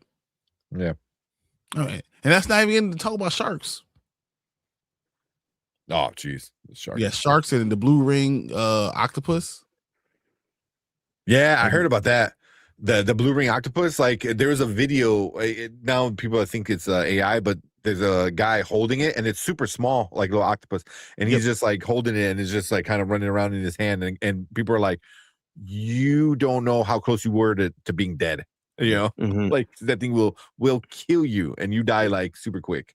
It's like the most venomous thing, like 12,000 more times more toxic than cyanide. Yeah. Jesus, that's insane. Yeah, that's crazy. Yeah. Would you box a kangaroo? 100% I would. Yeah, 100% I would. Well, it depends on how much I'm getting offered. Like for the minimum, if you offer me $50,000, I'll probably do it. Well, they say 50,000 and no training, no. Like specialized training, like you just do what you normally do, like tomorrow. Yep, 50 grand. I would do it. Yep, I would. 100%. Yeah. Yeah. Yeah, be in there for 3 minutes of play time. Yeah, I'll do it 100%. That's funny. I will hit it as hard as I could and just try. I hope that I win. Mhm. The other time I'm gonna run around and try not to get kicked because I was gonna say, it's like Yeah. a horse. You know, can you imagine like punching it? Go ahead. Yeah, I'd be moving around trying to avoid getting kicked or hit. Just like punch and like move. Mhm. But can you imagine like punching it as hard as you can and it does some like anime shit where his head just moves and just turns back around and just, it doesn't even like I wouldn't even box him. like, I just run the oh, rest of the time. Just running. There's actually a video you can find on YouTube where this dude is like somewhere in Australia and a kangaroo attacks. He's out with his dog. The kangaroo attacks his dog and he runs up and clocks the kangaroo. Yeah. And the He kangaroo like squares up with him. He like gets in there, bam. Yeah, and like hits him. you guys have seen it, right? And the kangaroo just looks like, what? Did you seriously just? It's like, how dare you? Do you not know what? Do you know who I am? He's just standing there all like jacked, like he's like, have you seen my movies? It's the way I fight. The kangaroo couldn't believe what just happened to him. Yeah, it was hilarious. Yeah, that one. Yeah, that's let's go. Go on. Gorilla thumb is colorful. Don't touch it. Hey, y'all. Yeah, 100%. Yeah, I agree. 100%. Yeah, exactly. That's why women have. Well, women are the only reason why we don't become Batman. We'll all be Batman, guys. That's what happened. You just have like a bunch of like dead bodies, like thinking they can like grapple hook. Ow. Yeah. If a brown one laid down, if Wake is good. Yeah. Where people are like, oh, if I can fight a bear. I was like, what? You ain't fighting a bear. Why do you try you just become bear food? What are you talking about? Yeah, if it's white, good night. Because you know how big a polar bear is? Polar bears are so big they don't even classify as bears. They're huge, man. They're huge. Even the ones at I'm sure you guys have been to the zoo and they have like those underwater or underground viewing things. You realize that 12 man, they feet just long? come by. Jeez, man. I'm like, what do you do with something that's 12 feet long and 2 tons? Yeah. You can't run, you can't swim, you can't you can't climb up nothing. Yeah. And he's got 5 knives attached to each of his paws. It's like you're done. You're done. You better hope that even having a gun, you might lose. Yeah. Polar bears are the only species in the world that will seek out human to eat. I believe it. They're huge. They're huge. That what's the other one? The one with it was a mountain lion, I think, where there's a biker and the mountain lion keeps coming after him. Mm-hmm. You know, and I'm like, and that's some scary shit. And it's like it's hitting like the ground like all crazy. He's like I was like, and the guy, I guess he did the right thing. I guess you're not supposed to turn your back. But if you turn your back, it's going to get you. So the whole time he's like screaming at it, walking backwards. It's like, you better hope there's not another one behind you. If there's 2, then you lost. Oh, you're done. You're done. You say whatever. I lost this round. That's fine. You know, whatever. Like if you lose the round, I think you lose the fight. You know what I mean? So. That's true. All right. Let's this guy. Got talking about crazy as shit. Oh man, he was too close to the Cubs. That's kind of. But he didn't even know. He just biked right past him, and then the mama came out and was like, "What you doing?" Yeah, that was a wild one. I don't know, man. See, I have no problem. I will fight certain things. A lion, bro. I don't know what I would do. The mountain lion one, that was scary, man. That's a scary ass video. That's a scary ass video. Yeah, there's no 3 lives like a video game. Exactly. There's no round 2. You know, it's like that's it. Oh man, you guys are awesome. That's why I love hanging out with you guys on stream. All right, let's get out of here because now I gotta get some sleep in. Yeah, go get some sleep because you gotta go work tomorrow. Gotta go to work in the morning. 6 weeks flew by. Still can't walk. All right. Let's get out of here. But we appreciate all you guys hanging out with us, man. Just kind of chilling with us. Mom Bear, of course, Ace, Fernando, Sheed. Yeah, I saw Lawrence up in here. Yeah, you guys are Acres. Oh man, you guys are so much fun. But let's get out of here. Yeah. We'll be back Thursday for sure. And talk cross. We'll at some point we'll talk the other show, the new show, Paradise. So hopefully we get the Paradise done. I still hope we do a live show tomorrow. We'll let you guys know. Yeah.